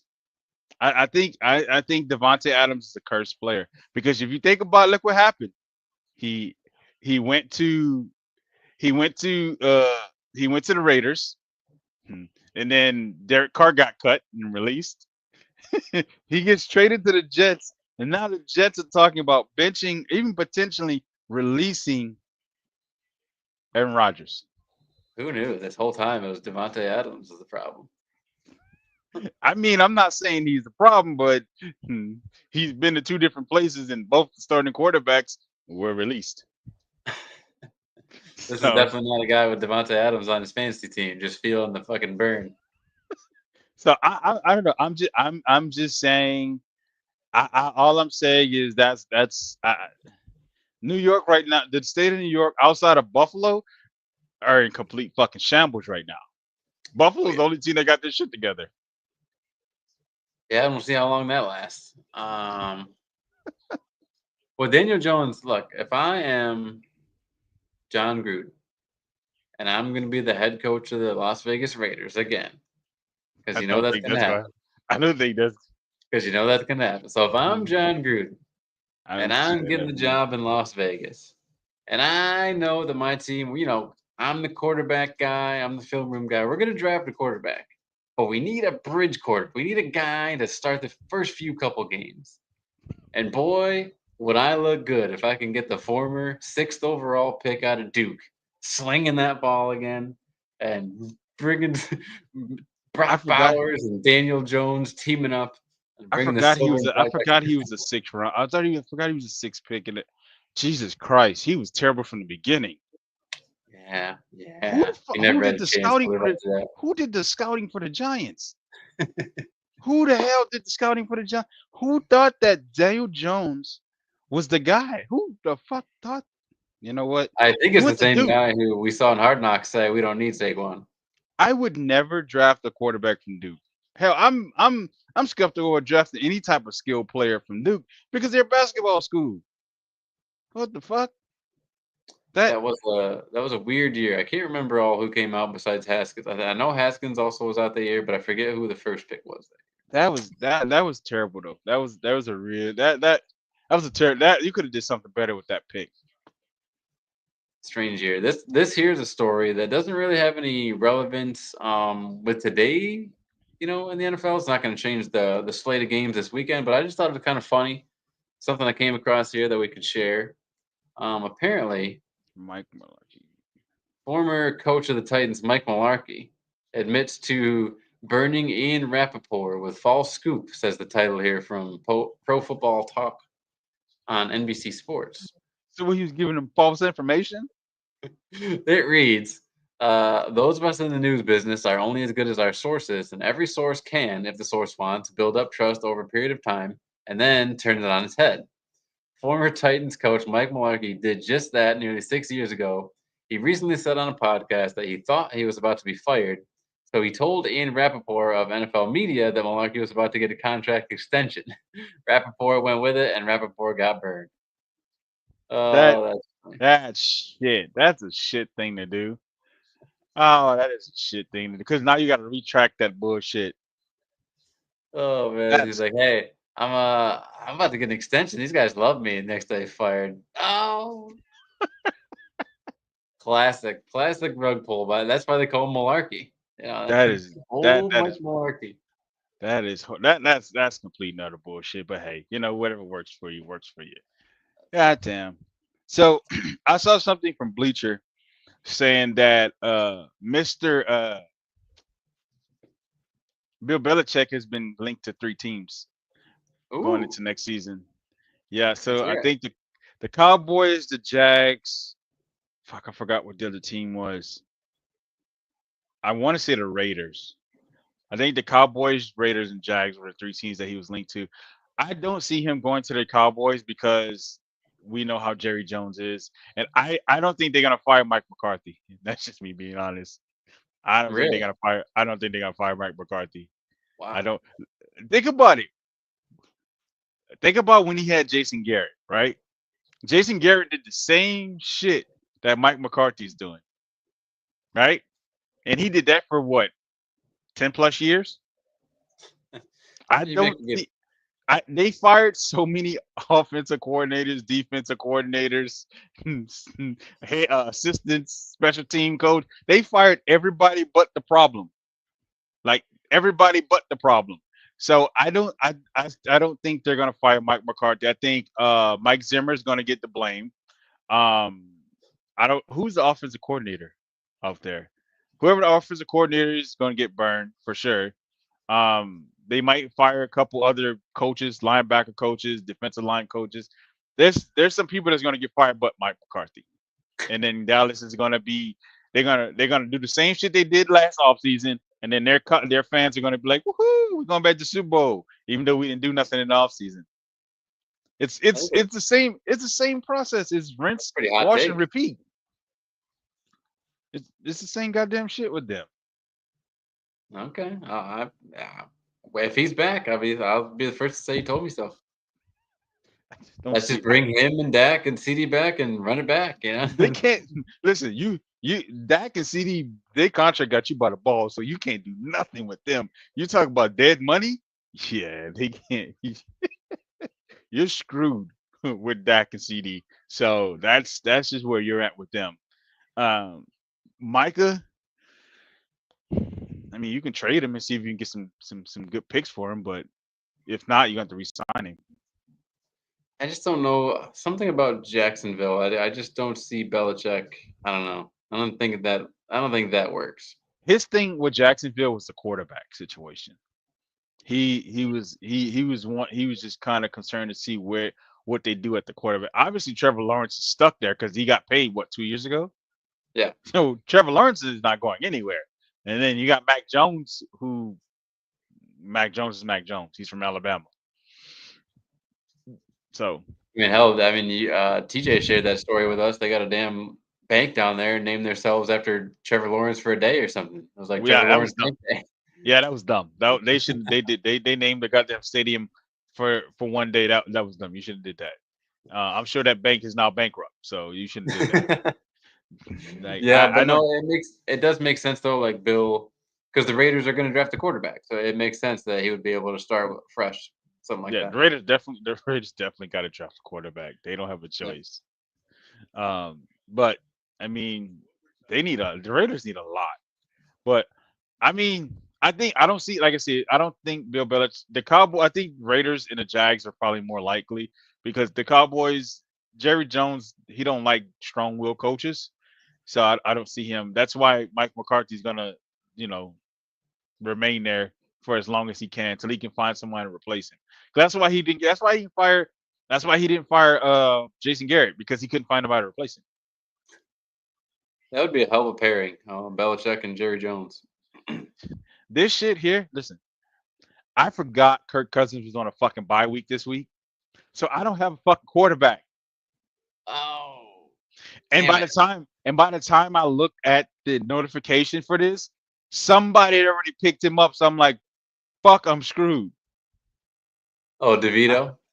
I don't have a fucking quarterback. Brandon Allen's gone. Tommy DeVito is gone. I don't have a fucking quarterback for my fucking fantasy team. I have Geno Smith. That is it.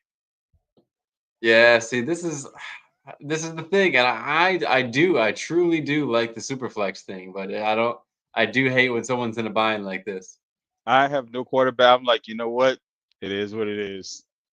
I'm just gonna have to go in with one less player because I forgot. It completely slipped my mind because even in my other league, I had to pick up a kicker because again I forgot we were on a bye week this week, and I was like, oh shit, I need a kicker. So I had to go grab a kicker. Luckily, I was able to get John Smith the week before the bye week, so I was like, cool, I got a tight end, but I didn't have a fucking kicker. So there's that. Hell yeah, Johnny Smith starting to prove me right. He was one of my Man, fucking my guys, hey if you man, will, before the season. He's starting to turn it on. hey, he's definitely. Hey, let me give you a quick update college wise here. Um, Please do. so Yes, I was going to ask you. so Texas A&M is just going into overtime with Auburn. There's Oh, 31-31. oh, Oklahoma officially kicked the shit out of Alabama 24-3. So that game's over.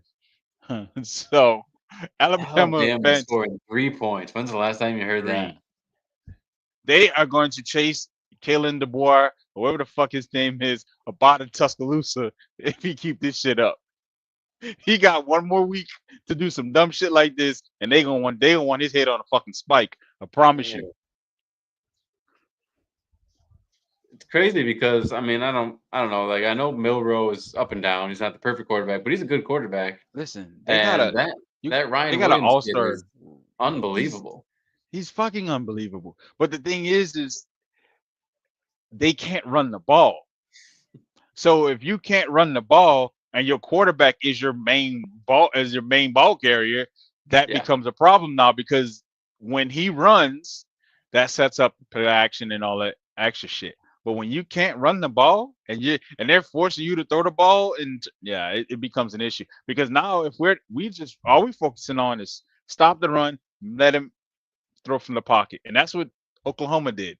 They forced him to throw from the pocket, and we saw the outcome of that. So The injury news that Nate and I were talking about, by the way, Brock Purdy, quarterback for the San Francisco 49ers, has been ruled out for Week 12 with in this soreness. game at Green Bay. Brandon Allen will get the start due to shoulder soreness, serious enough to keep him out of the Week 12 showdown, according to this article. We've got a quote here from Kyle Shanahan says, "I don't want to say there's long-term. I don't want to say that's a key word. I don't want to Don't say want to there's say, long-term but concern. is there long term concern? Because that's what it seems like. You know, we got the MRI on Monday. We thought he just needed some rest, and we really weren't concerned about him not being good this week. But when he started up Thursday, it just surprised us how it felt. So we had to shut him down. And so I really don't know what to think of it. The MRI doesn't look like that, so it should be all right. But the way it responded this week, it's really up in the air for next week. So we'll have to see on Monday. Damn. It's soreness. Like, am I confused about soreness? Yes. Because I mean, it's This just must be it's. a you know how the doctor says, is it a 1 or a 10? I think our 10 is different from, like, a football player's 10. I would hope so, but I it's imagine it hurts pretty soreness. fucking bad to keep him out of the game. It's a big game. I mean, it this shit it better have you fucking bedridden, because I don't. I bet not I'm see gonna you on the lose my sideline. fantasy game, you fuck. I bet not see you on the sideline. Like there, I don't. What do you mean soreness?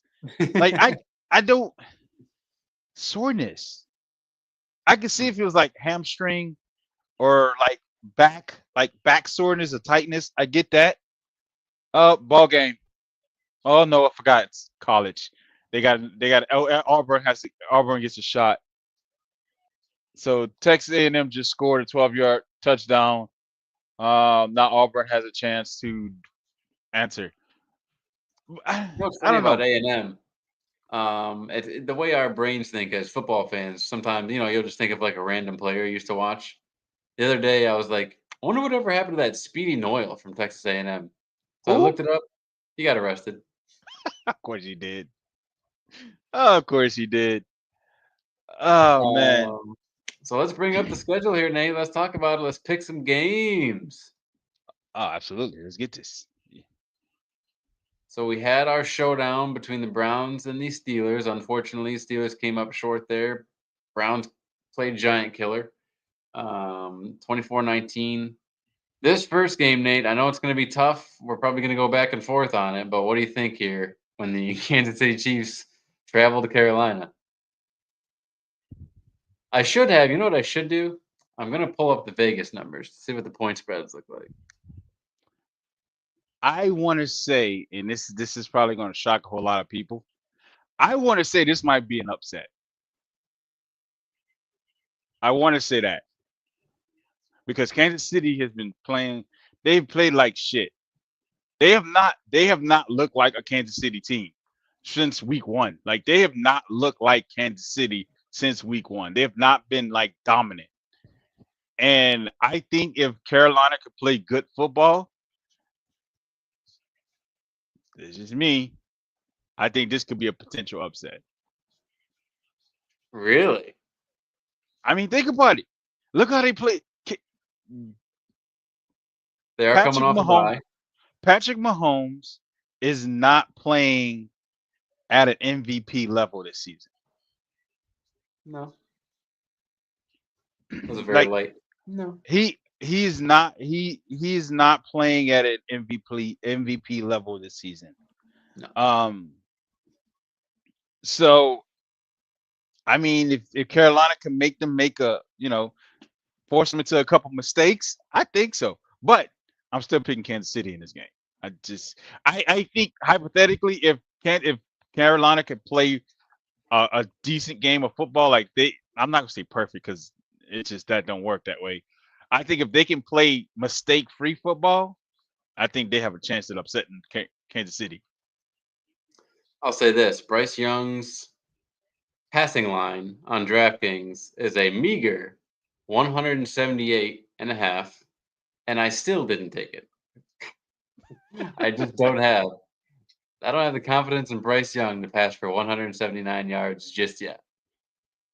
But it's going to have to be a big Chuba Hubbard game. His line's actually Yeah, pretty good. It's only 52.5, and he's beat that like I believe every game but one this year. So if anyone's looking for a tip right now on a prop bet, if you don't think the Panthers are going to fall behind too fast, which is why I didn't take it, but if you don't think they're going to fall behind too fast and they're going to stay in the game, that 53 yards should come pretty easily for Chuba.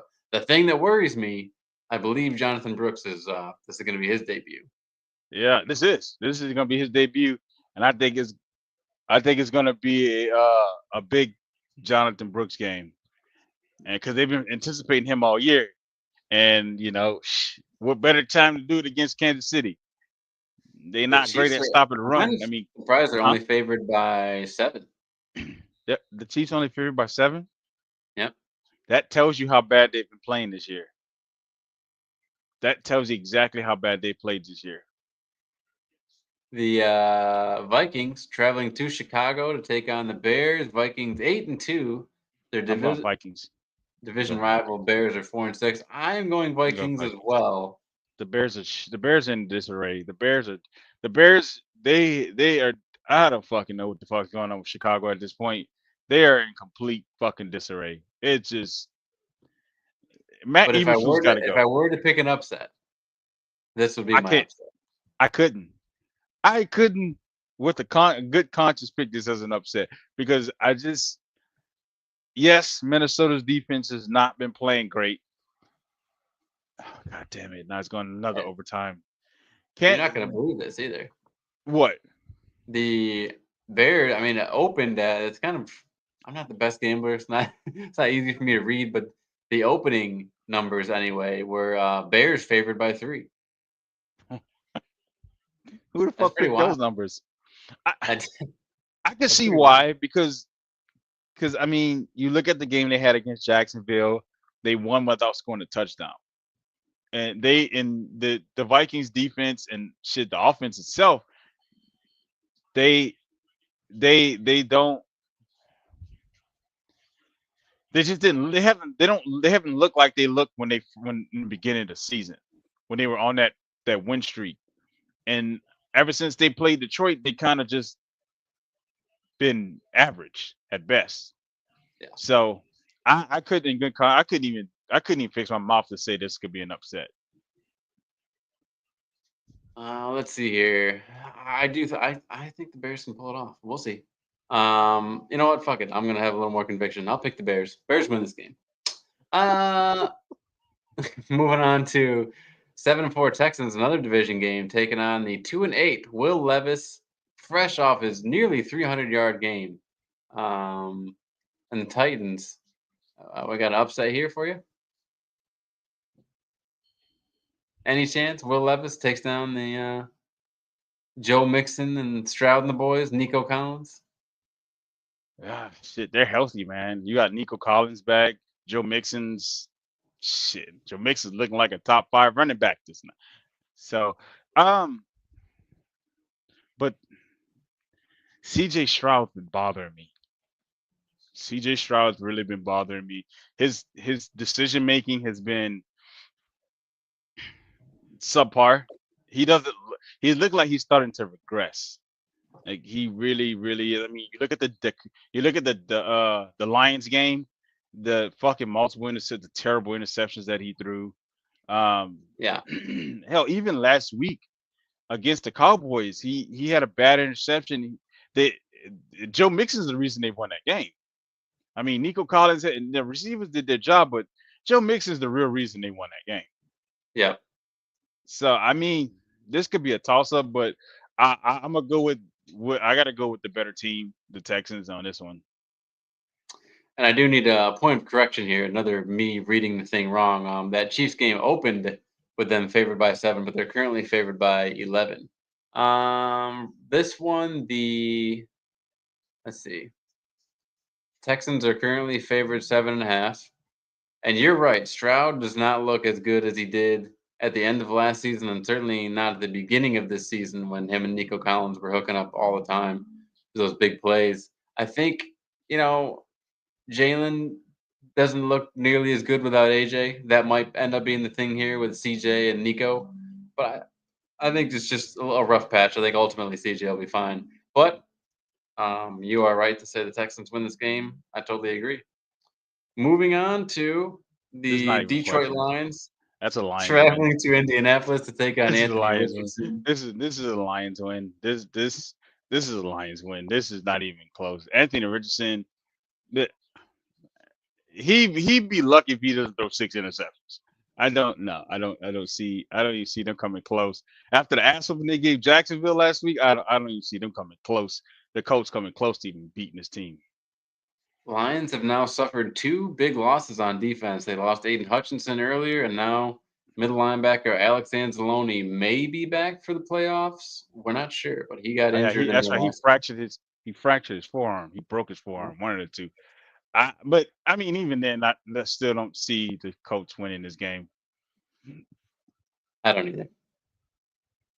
Miami Dolphins favored at home by 7.5 right Yeah, now. You I'm think I'm Drake think May and the boys can pull something off here? I want to say yes. I really want to say yes, but the Dolphins defense, they the last couple weeks they've been above average. I'm not gonna say good. They've been above average. Um, but the offense, Tyreek Hill, Jalen Waddle, they're still not getting featured in the offense. Yeah. Devon A. Chain, he's okay. I I want to go. I want to pick Drake May and the boys so much. I really do. I just I don't know. They're at home. I'm gonna go with the Dolphins on this one. I think if they keep involving Jonnu Smith in the offense, I think that's gonna play a big part in getting those other guys involved. So I gotta go with the Dolphins on this one. The Dolphins, like you said, are one of the stranger teams right now because Tua's back, and yet Jalen Waddle has not been featured at all, even after signing that big extension in the beginning of the season. Tyreek, he's been okay, but not busting off He those has two big plays like touchdowns you all see. year. This man has Yeah, and two like, touchdowns. yeah. So I don't know, like you see them on paper, you're like, okay, the Dolphins are going to win, but you know, you, they certainly don't give you reason to say why when they play. Great analysis. Moving on to the Tampa Bay Buccaneers. The Oh, I Bucks. should say too. Yeah, the Buccaneers and What did I Giants. say earlier? I was going to bring up an injury earlier. Anyway, also, how about the speed difference between Tyreek Hill and Jalen Waddle? And then on the other side of the field, you got Demario Douglas and Kayshawn Booty. Uh, Anyway, I'd throw the jab in there. Mike Evans makes his return after, I believe, I think it was week 3 we last saw him, maybe. nah, It's the Falcons game. okay. The Falcons game is when he went out. Okay, yeah, So he that was missed. I week know he missed something. 4, and then they had the bye, so I think he's Yeah. missed like 5 weeks. So he should But be he's good to back. go. Yeah, He's they beat the Giants. Tommy questionable, DeVito. but he's back. And you Tommy think they DeVito's beat return Tommy is for DeVito? yes, they will steamroll Tommy DeVito in that offense. Yes, very much so. Tommy DeVito is Wow. not he picked the wrong game to start. he This is not going to be a fun game for him. If you got the Buccaneers defense, you better go ahead and start them because this is not going to be a good game for them. I got a prop bet for you here. Hmm. Over or under the amount of times they're going to show Tommy DeVito's agent? Do you think they're going to show? I'll say 5.5. So are you going to go over under 5.5?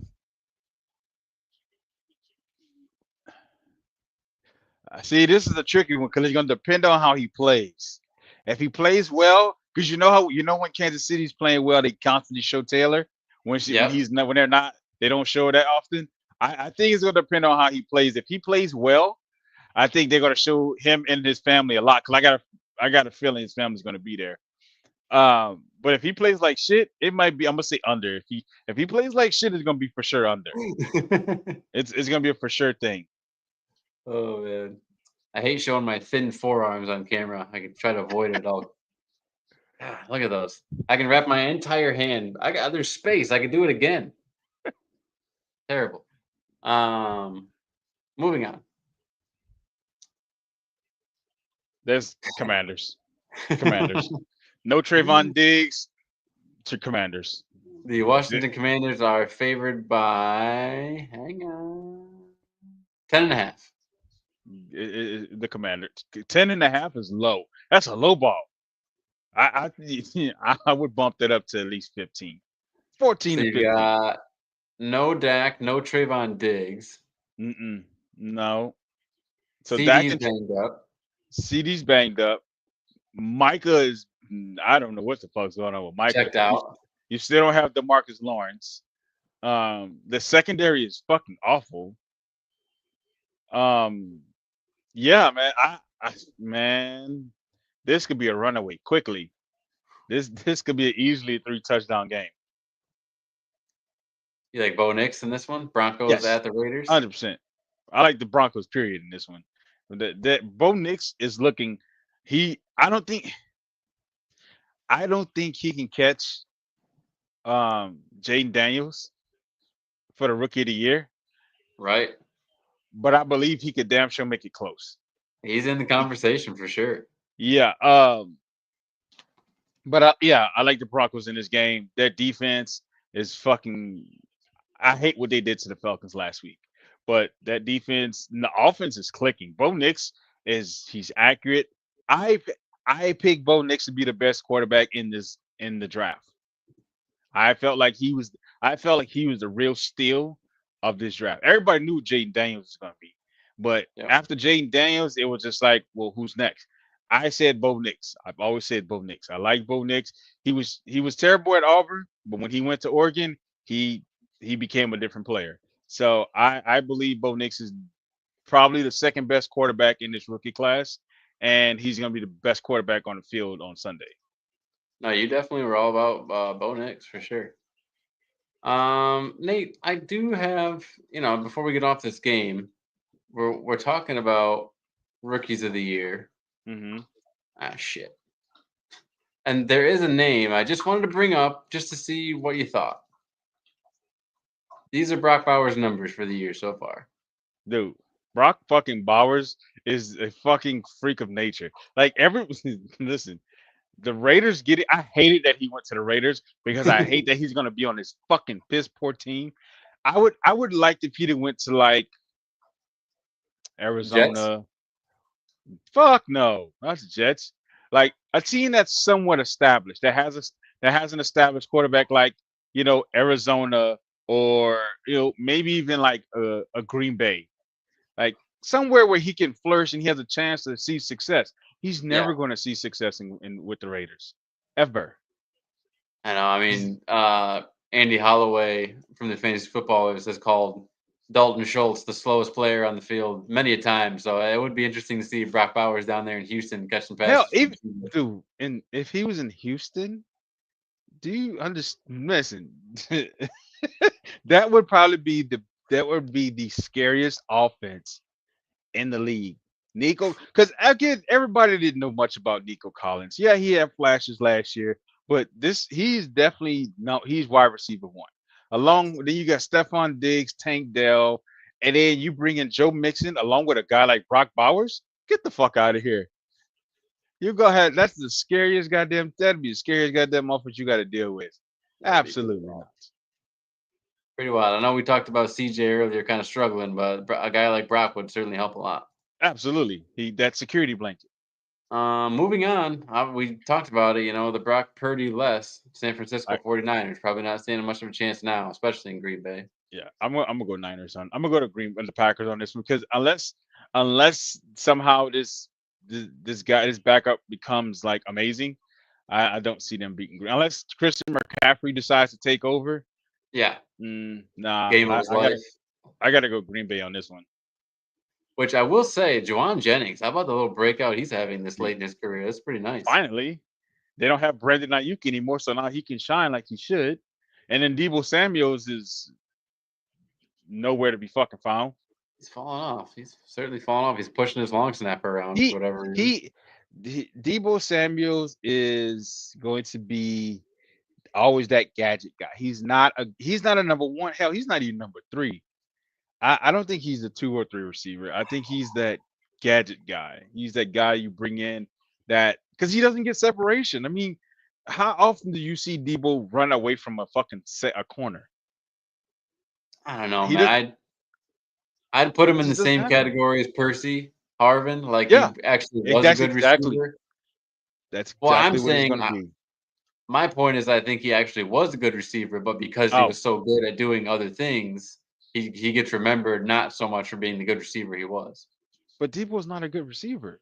He is a good receiver. No, what he doesn't he doesn't win. He doesn't win like he's supposed to. Oh, we're in the third overtime right now. Holy shit. Yes, we're in the third. It's 41-41 right now. We're in the third overtime. God. All right. So the rules changed now. So now they're inside the 5. And this is where they start from. And they have to go for 2, right? Yep. Yeah.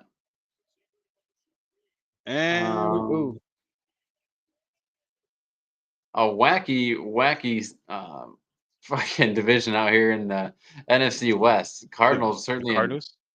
Currently, I mean, in first place. Because they finally got rid of Larry Fitzgerald, old ass, and got Kyler a goddamn receiver. And that's why. That's what was holding the Cardinals back all these years. Larry Fitzgerald. Yeah, and they got him a tight end, and they got him a tight end. The defense is playing great. So you know what? Hey, they finally got him a true number 1 now, and he's not 40 years old. Call me crazy. I think the Cardinals are the commanders of the NFC West. They are a paper tiger. They're all for show. It's not what it appears to be. And they're going to downward spiral toward the end of the season here. And I think the Seahawks win this game. Jesus. Wow. Why such much hate towards them? You think nothing? Tell me why. I mean, besides James Conner, right? Like, tell me why the Cardinals are good. You think they're going to spiral? I mean, Marvin Harrison Jr. is having a pretty decent year for a rookie. Kyler is actually playing great. Hold on. All right. No, we're going to another overtime. So we got to hit another. We're in 4 now or 5? We're at 4. It's third. This is the third. Yeah, we head to a 4th one now. So this is what bothers me about the NFL right here. This is one thing that bothers me. Why the fuck does the NFL not implement this as an overtime rule? I don't give a shit how long the game runs. Who doesn't want it? Who the fuck? Nobody wants this. Who doesn't want this? Who wants the game? Who wants the game to end in the tie? The NFL is the only professional. No, I can't say professional because baseball ends in ties. No, baseball goes as long as it needs to. Listen, I think soccer and NFL are the only games that end in fucking ties. The announcers are tired. The refs are tired. I don't give a shit. The players are damn sure tired. So listen, you knew what you signed up for. We, the fans, sitting on our asses, are the only ones who want the game to keep going on. Listen to me. There's no reason that you are a professional NFL team and you have ties. You shouldn't even be recording ties. The game should end when there's a winner. Okay? We don't do a tie is a participation trophy. That's what a tie is. Ties are participation trophies. Shit should end in ties. Okay? I'll never forget when the Eagles, when I first saw a tie, the Eagles tied the Bengals. And Donovan McNabb was like, I didn't even know that could happen. It looks terrible. It looks awful. Why are we paying these guys millions of dollars to end in a tie? No, this shit it should go until there's a winner. Period. If you're tired, suck it up. By the way, the this matchup right here, there's not really. I mean, the line's kind of funky looking. It says PK. I don't know what that What the fuck does means. PK mean? Yeah. I mean, Again, I wish I was a better gambler, but I'm not. I mean, at I this guess point, the Seahawks are favored by one. Yeah, ball game. It's over. oh, Yeah, Auburn just beat Texas A&M. oh, Yeah. shit. It's over. Damn. Sorry, TJ. Yeah.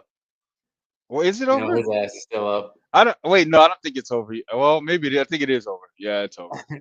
What, we got an Undertaker situation here? It's over. It's that's the final. 41-43 is the final. Wow. But yeah, I take the Cardinals against the Seahawks on that one. I think the Cardinals win that game. Okay. This game is gonna be this is gonna be a weird one for me. Yeah, baby. The Rams Eagles Sunday night game. I think this is gonna be a weird one for me because the Rams have been playing pretty good the last couple weeks. They have. Cooper Cup's healthy. Uh, Puka Nakua is healthy. Stafford looks competent. So the defense is playing decent. Um, I don't know. Oh wait, no, it's not over. He Oh dropped. my It's over now. god. That's right, because they got everybody gets a chance to score. So it's over. He dropped the fucking pass because he's an idiot. So Nah. it's official. Auburn has officially beat Texas A&M 43-41 in the fourth overtime. War. Eagle. War. Eagle. They stormed the field like they just won a national championship. Well, Cam Newton. they are Where's unranked. Cam? He gonna talk about it on his podcast. But yeah, this game. Oh, I want everyone. Listen, I want everybody, everyone, especially listen, especially my whites, need to watch this game. Okay, this is the first and last probably time you will ever see a white guy named Cooper matched up against a white guy named Cooper in the NFL. Cooper Cup Uh, versus Cooper DeJean, folks. We've been waiting for this our whole lives. we're gonna see who's the better white out of Since this. since the 1940s, we haven't seen such riveting action like this. Um, ah, if they lean on Saquon, I'm gonna go with the Eagles. As they should. Devontae Is that Smith is no Devontae Smith for this game. because Jalen Hurts has been kind of he been making me scratch my goddamn head sometimes. Yeah, you could say that. You could say that. So I think if they lean on they lean on Saquon, I think it'll be good because I know AJ might go for 100. I'm just going he might go for 100 yards and a touchdown He's on gonna have this a good game. game. Yeah, I mean that secondaries they're okay. They're not great, but they're not bad either. Yeah. That front seven is okay. So we're gonna see how it plays out. I do actually. I should, as an Eagles fan and an avid terrible gambler, I should tell people whatever the prop bet is for Dallas Goddard right now, whether that's catches or yards, take it. Whenever Devontae Smith is not in the game, Goddard has a big game. So just keep that in mind. Yeah, obviously, I'm going to take the Eagles. I think they're favored by 3 from what this is reading. And the right now, the defense, for those who have been watching them, have been super impressed. For those who have not been watching the Eagles, I think they're surprised to see just how stifling they are and can be. And Quinyon Mitchell, I know I mentioned Cooper DeJean, but it's really Quinyon Mitchell who's been the amazing rookie DB this year. Jalen Carter's really been. God, I watched this Yeah. dude break down film, Jalen Carter versus the Commanders, and it's just amazing how many plays you can make as a defensive lineman without like actually making the play. Like you can blow up a guard and totally Yeah. fuck up the whole play, but not actually like tackle the guy. So Hey, it's just your defense is full of Georgia boys, so you should be fine. yes. Moving on, my buddy reminded me about this. I totally forgot. How about the Harbaugh Bowl? They're back. We're back. On Monday night, Jim and John. We got it. I Finally, a think game that was planned that worked out. Not like some Jets game that they wanted Rodgers to be good and he's not, and they wanted I, Deshaun Watson to be good and he's not. No, this is actually going to be a good game. I think John has a better team. I think John has a better team. The Raven, their run game is absolute. It's just Lamar has to just he he's got to put his head out his ass and like stop forcing shit and just take what they give you. Yeah. Just take what the fuck they give you, and then you'll be fine. Give them a full dose of Derrick Henry, and who's the other guy that's back there? What's the other guy's name? The Well, they other, the have backup, Justice Hill and they the have Keaton yeah, Mitchell. Justice Hill. Yeah, if you give them a full dose of Justice Hill and Derrick Henry, you'll be all right. But I gotta give it to him. Justin Herbert, he played great last week, but that defense crumbled. That defense crumbled terribly last week. They almost cost them the game. They forgot I how mean, to fucking cover. this game might set records for the most rushing attempts of all time. I mean, It since since it they def invented the forward pass. it definitely might. I mean, J.K. Dobbins, Derrick Henry, you got Lamar Jackson, and somehow Justin Herbert Gus found Bus is wheels. back there. Hey, it may be one of those games that a lot of people don't want to watch, which is run, run, run, run, one pass, run, run, run some more. You never know. But I think the Ravens win this game.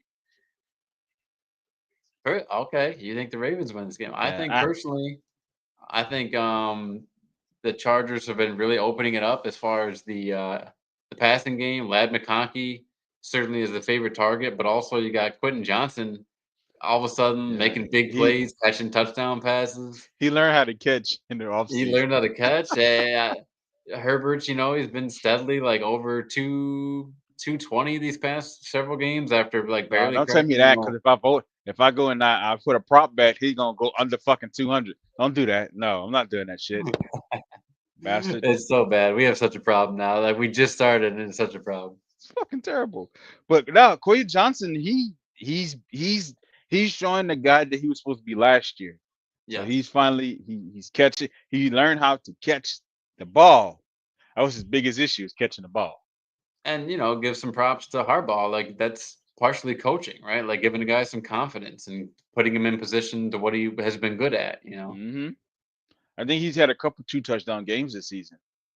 So Yeah. which is more than he had last year. I mean, you know, So I gotta go Baltimore in this one. I don't think Lad McConkey is going to carry this team on his back. I don't see that happening. I don't see Quentin Johnson and J.K. Dobbins. I don't see it. I don't see the Ravens giving up. They're gonna give up something, but I don't see it's gonna be too crazy. But I think the Baltimore team is better. I'm just man, if it was in Baltimore, I'd probably go Baltimore, but you give me the Chargers at home. The defense has been playing really well. I mean, everyone Mm, look out for mm, Dayon Henley. His second year linebacker out of Washington State has been mm. fucking I believe it's 4 games now in a row with double digit tackles. Did Dude's did been you watch lighting it up. did you watch the Cincinnati game last week? Because I don't know if you did or not, but they were up 20 something to 3 or 6 or something like that, and I turned the game off. I was like, this is gonna be a blow. And I turned the fucking game off and I stopped watching it. I get an update. I'm like, wait a minute, how did we get here?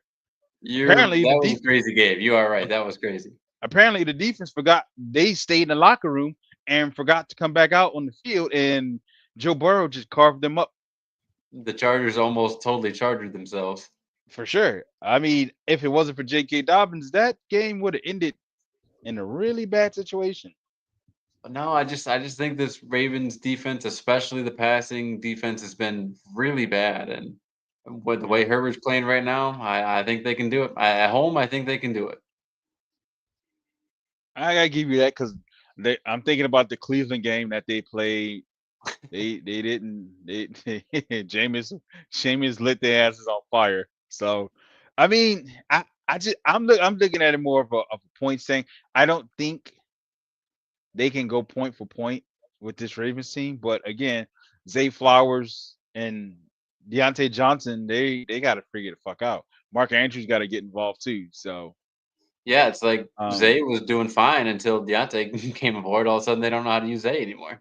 yeah, but they said Deontay was just he's a insurance policy for Zay Flowers. You know, if he Ah, gets hurt, but that's why they're not using him as often. But I think you need to put the best product on the field. yeah. You're 7-4. You're second in you're what I think they're a game now, one game behind the Steelers.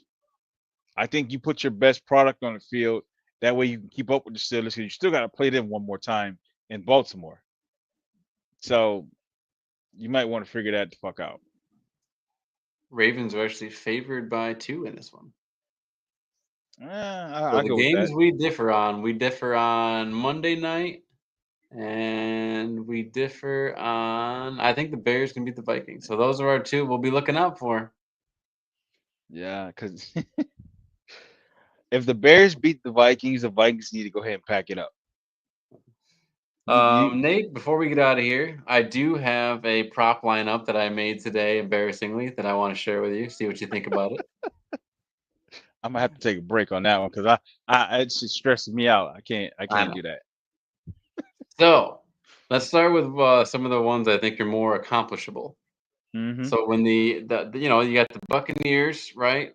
traveling to take on the Tommy DeVito led New York Giants. I think that there's going to be a lot of rushing opportunities. I think there's going to be a lot of 3-and-outs by the Giants. So give me more than 35.5 rushing yards for Rashad White. Oh yeah, for sure. No, well, I don't know, man, because Bucky Irvin been Bucky That's the Irvin's thing. That's that's the thing. Bucky Yeah. Irvin's he's been playing a lot better than Rashad White has been. So you said more? Yes.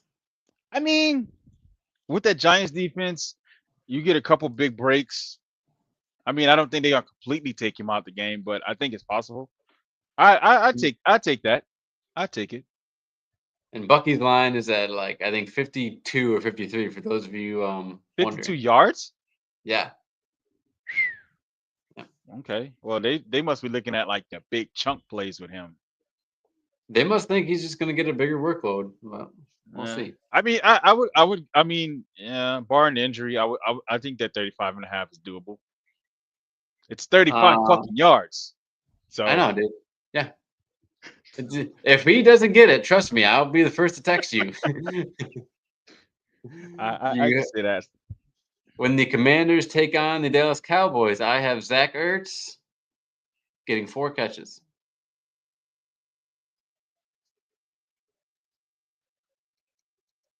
I think he only Yeah, hasn't reached 4 catches yeah. in like Dalton 1 out of Schultz, the past 4 games, 5 games. Dalton Schultz had a pretty decent game against that Cowboys, the linebacker and secondary. So yeah, I would say 4 catches. 4 catches is for sure doable against that Cowboys defense.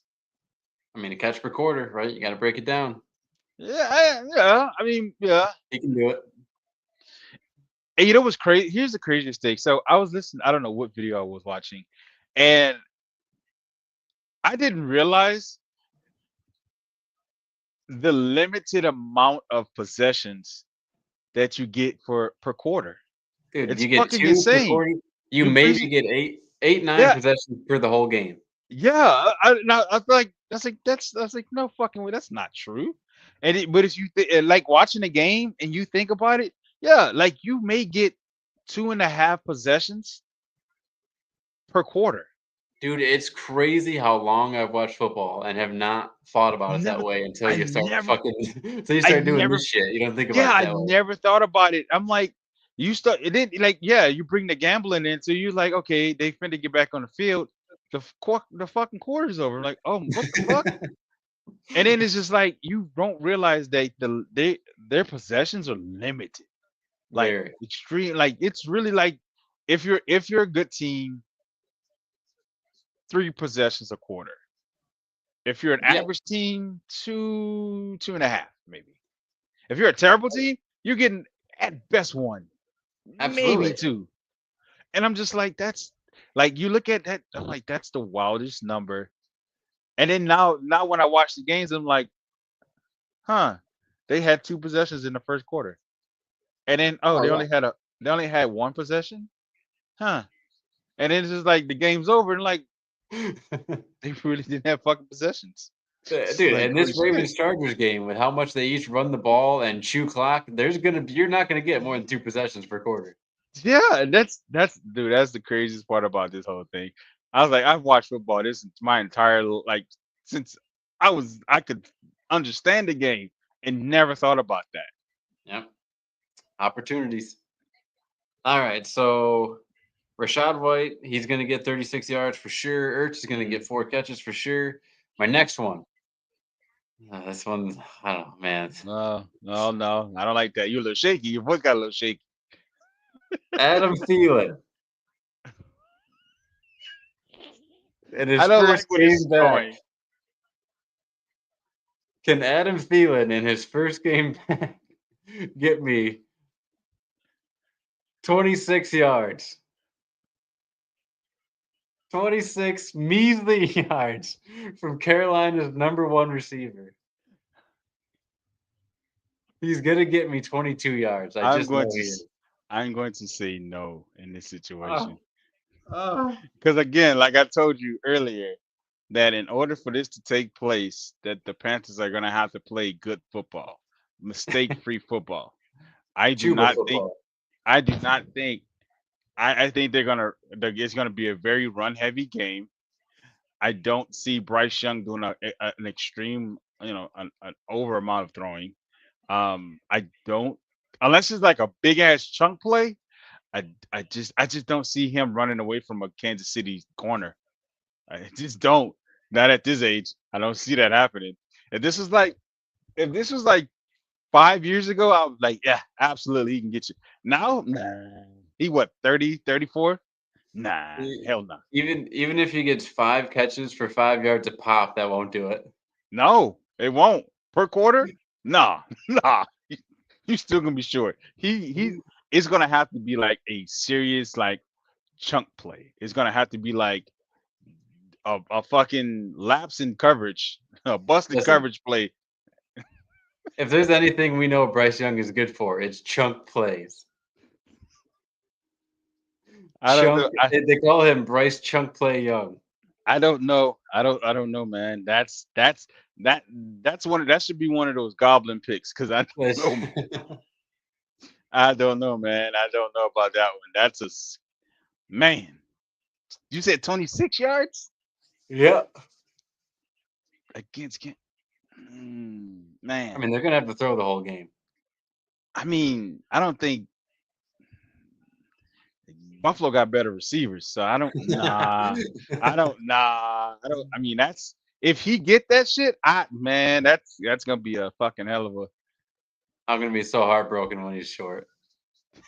The last, yeah, the last three are just quarterbacks and their passing yardage. I went with Drake May, Caleb Williams, and our boy Will Levis. To do what? Go over their yardage. What's the yardage? So Drake Anything May, over 120 yards is wild. so Drake Mays is at 218 and a half. That's pretty high. That's pretty high. Against the Dolphins? It's pretty high. Wow. It's pretty high. Caleb Williams is at 203 and a half. Against the Vikings. Wow, man. And boy, oh boy, if Will Levis could just get me 189 yards. Oh man. I could not go lower than that. I could not trust Bryce Young or Tommy DeVito.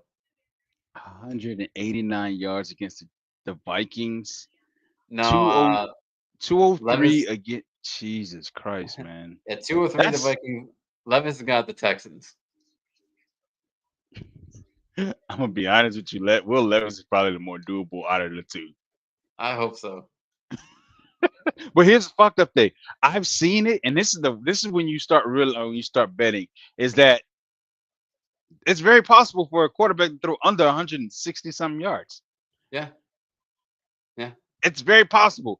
And I didn't think it was possible. Like, how is this fucking feasibly possible? Your job is to throw the ball. These are I found that my out. favorite. These are my favorite ones now. Like I don't like touchdowns and field goals. It's too much chance.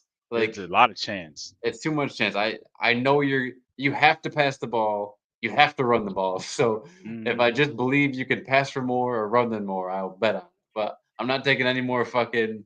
Oh, if he if he gets passing and rushing, or if he fucking you know if he gets 20 yards in the first 5 rushes, they do that shit to you too. You know that? Price picks will Do do what? that to you. Do what? They'll give you the option to pick yardage for the first 5 rushes. They What? break it down. They break it Uh, down. so they try to make you feel good about yourself, and then when it don't happen, you look like an asshole. Keep you coming back for more.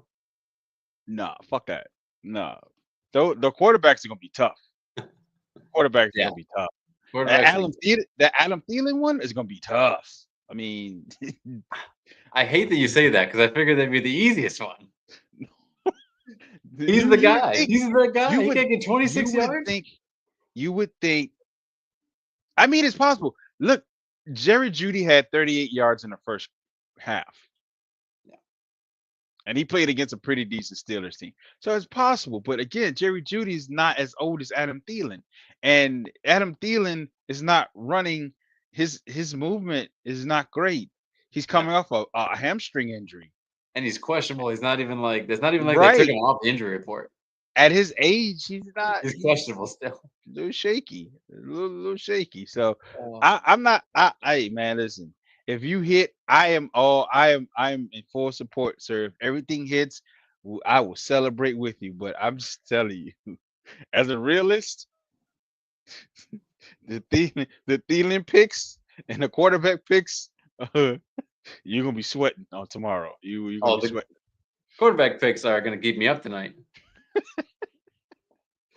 I mean, I guess, yeah, that's 200 for Drake May and Caleb Williams is diabolical, sir. It's high.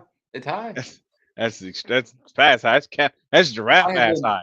That's I have been licking my fingers at Drake May at 202 these past few weeks too. because he's been nailing it, but they bumped it Yeah, up of another course you go. fucking Of 20 course yards. you're gonna go for it, and then he gonna throw 50 yards and be done. And you're gonna be like, what the fuck? Like James, that's the reason why I picked Jameis to throw for 216 because he's been averaging 220 yards since he got the starting position. And of course, Yes. Dick Face decides to throw for 100 and something yards. I'm like, it's like I quit. It's like this is fucking terrible. Hmm. Oh yeah, it's even worse when you watch a guy 13 yards away from going over and he gets a concussion. That's even worse. That was about I'm telling you, that was my whole plight last week is fucking watching Lamar Jackson not throw for 180. I needed him to go for 180 yards. He missed it by 45 yards. Jameer Gibbs. Here, let me show you what my let me show you what my fucking picks were from last week, from last Sunday. Eventually, we're just going to call the show "Bad Gamblers." So here We're not here draft here kings, we're draft peasants. so here are my picks from last Sunday. So Amon Ra got what he got. Amon Ra did his job. He got me 161. So Amon Ra did his job. Josh Jacobs, he did his job. He got me 76 yards. Um James Cook. So James Cook was one of the goblin picks to Yeah. score a touchdown. He scored 2. Oh. Here's what fucked me. Okay. Lamar Jackson was supposed to throw for 240. He threw for 207. Okay. That's how much he missed that shit. Justin Jefferson was all Justin Jefferson needed was a fucking touchdown. They played the Titans. How do you not? He didn't get a fucking touchdown. How do you not? Here's what I don't Jameer, understand. Jameer Truly, Gibbs. what I don't understand because Aaron Jones has not been scoring touchdowns either. So who the fuck is scoring touchdowns for this team that is 8-2? I don't fucking know. Jameer Gibbs. Here's what Naylor? pissed me off. Here's what pissed me off about the Lions last week. Jameer Gibbs. I put him at 70 and a half. His bitch ass finished the game with 69 yards. It's just not right. It's I not right. about threw my phone through the goddamn TV when those games ended. God. And most of those were the early games. James Cook was the only late game. I about threw my fucking phone through the fucking TV because I was like, this is bullshit. And I here's was the like, thing how? too, I was because like, I how know y'all you. screwing Like, me like this? you send me your screenshots. We live similar lifestyles. Like, it's not so much the money that we bet because we don't bet a lot of money, No, but it's we're like just so 10 fucking bucks. close to winning. We just want to Yeah, win. it's like $10 for $500. It's like Exactly. It's not that I who lost 10. I could have won 500. right, that's the point. I could have won 500 fucking dollars, but Ah, because these bitch ass players decide to go and not perform like they're supposed to, I get screwed in the end. Because guess what? Lamar was averaging 246 yards a game. You play the Steelers and throw for 207. Well, to be fair, I mean, Steelers are pretty. I'm not trying to I hear that didn't want shit. to tell you that was a bad one because it's not my place to say, but Lamar I doesn't was air it out, and the Steelers are a rough defense. I was so mad. I was pissed. I was like, you know what? I'm okay if I don't hit Lamar. I was like, at least Justin Jefferson has been scoring a touchdown every goddamn game this year, except for the one I decided to bet on him. Of course. Jameer Gibbs has been going over 76 yards, and oh, guess what? I'm gonna hit you at 69 and leave you there. You know what we should do is we should just start doing opposite parlays. That way, one of us will win, and we can split it. Yeah, because apparently we're dumb. We're the dumb ones here, Oh, we're terrible. because this doesn't make any sense. Because No. I'm like, there's no way Justin Jefferson doesn't score a touchdown against the Titans. No. I have actually, and I've shown Nate the proof. I've been lucky enough to win once so far. Well, technically twice, but I know I'm going to give that money right back to Prize Picks. I'm going to give it right back to Prize Picks before the It's season is over. I'm going to give that money right back to Prize it's Picks. hard. It's heartbreaking. It's worse than watching the. It's worse than watching your favorite team lose. It's heartbreaking when you're, especially when you're like this close. You know, we And talked about Blue Chew earlier. Sports gambling is the goddamn Blue Chew, fucking the online world. It's killing young men. this is bullshit. I was like, man. And then what? And then having to watch the bullshit that took place on Thursday. Watching Jameis. What the fuck? Here, this is my picture. George Pickens was supposed to go. I gave him 61 and a half over. Yeah. He went for 48. Yep. Dustin Hopkins missed. He made one kick Yep. because Needed to. fucking Browns.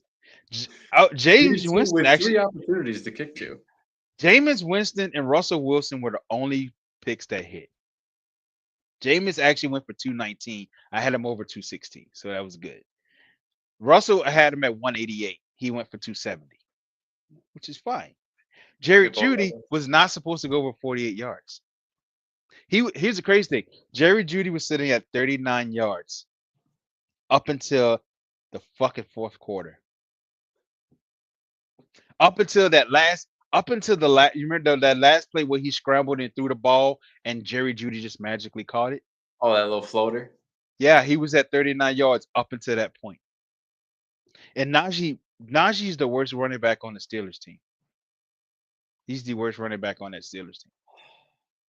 You would I'm think, I mean, it was a good bet. With Jalen Warren was banged up. That was my understanding going into the game. It was a good bet. he's the worst running back on the fucking team. I didn't get neither Goblin pick because they were supposed to kick a field goal on fourth down, but they didn't. So Yeah. that's why I'm gonna take a break because I'm not gonna do it this week because It's cause yeah, it's a 'cause good idea. I don't want to lose my shit again because I feel It's a like, good idea. and the thing is, it's not like I don't know. Like I'm going based off matchups. Jerry Jeudy against the Steelers defense, I'm thinking they're supposed to lock him up, but apparently they don't know how to fucking cover fucking number 3. I mean, they already sucked me in because they're doing their protected picks this weekend, so you can lose up Get to your $10 $10. back. They'll give you $10 in promo, so basically you get to lose twice. They're like, hey, you want to lose twice and only lose $10? Here you go. Fuck that. You know what? Fuck that. I'll take it. And I like my favorite thing about the whole betting thing is how they have to play responsibly. Listen, this shit is addicting. Okay, especially if you. I think what becomes addicting is when you win. Because when you lose, that shit. No, I hate losing money. I I don't hate know. losing. I've heard it now. I've actually heard it now that a lot of gamblers say they like to lose. I hate. I fucking hate. I fucking hate. I hate losing. I. I'm gonna tell you like this. I had a gambling problem in high school. Like we used to skip class and go to the wood shop, and we used to play uh what was it? Pity Pat for it's a card game for money. And I realized I had a problem when I lost my entire paycheck. Um I knew I had a problem then. So I was like, yeah, no, I'm never gambling again. So I me losing 2 weeks in a row was like, no, I'm good. I'm gonna go ahead and shut that shit down because I'm not doing this again. Because no, because I feel like at this point it's really just it's stroke of the luck, dude. It's luck at this point. Like you watch for sure. Lamar Jackson play great all year, you bet on him. Oh, this is he's been doing all year, and then he shit the bed, and you just like, well, fuck me, right? Yeah. Well, and So I mean, the biggest luck aspect of it is you're really just hoping your guy doesn't get hurt. I mean, that's like number one. Because if he gets hurt, you're fucked. you Period. fucked So either way because there's no fixing it. There's not another possession here unless he comes back late. But yeah, that doesn't happen very often. I'm watching Cedric Tillman go to the blue medical tent. Like that can't be that bad, right?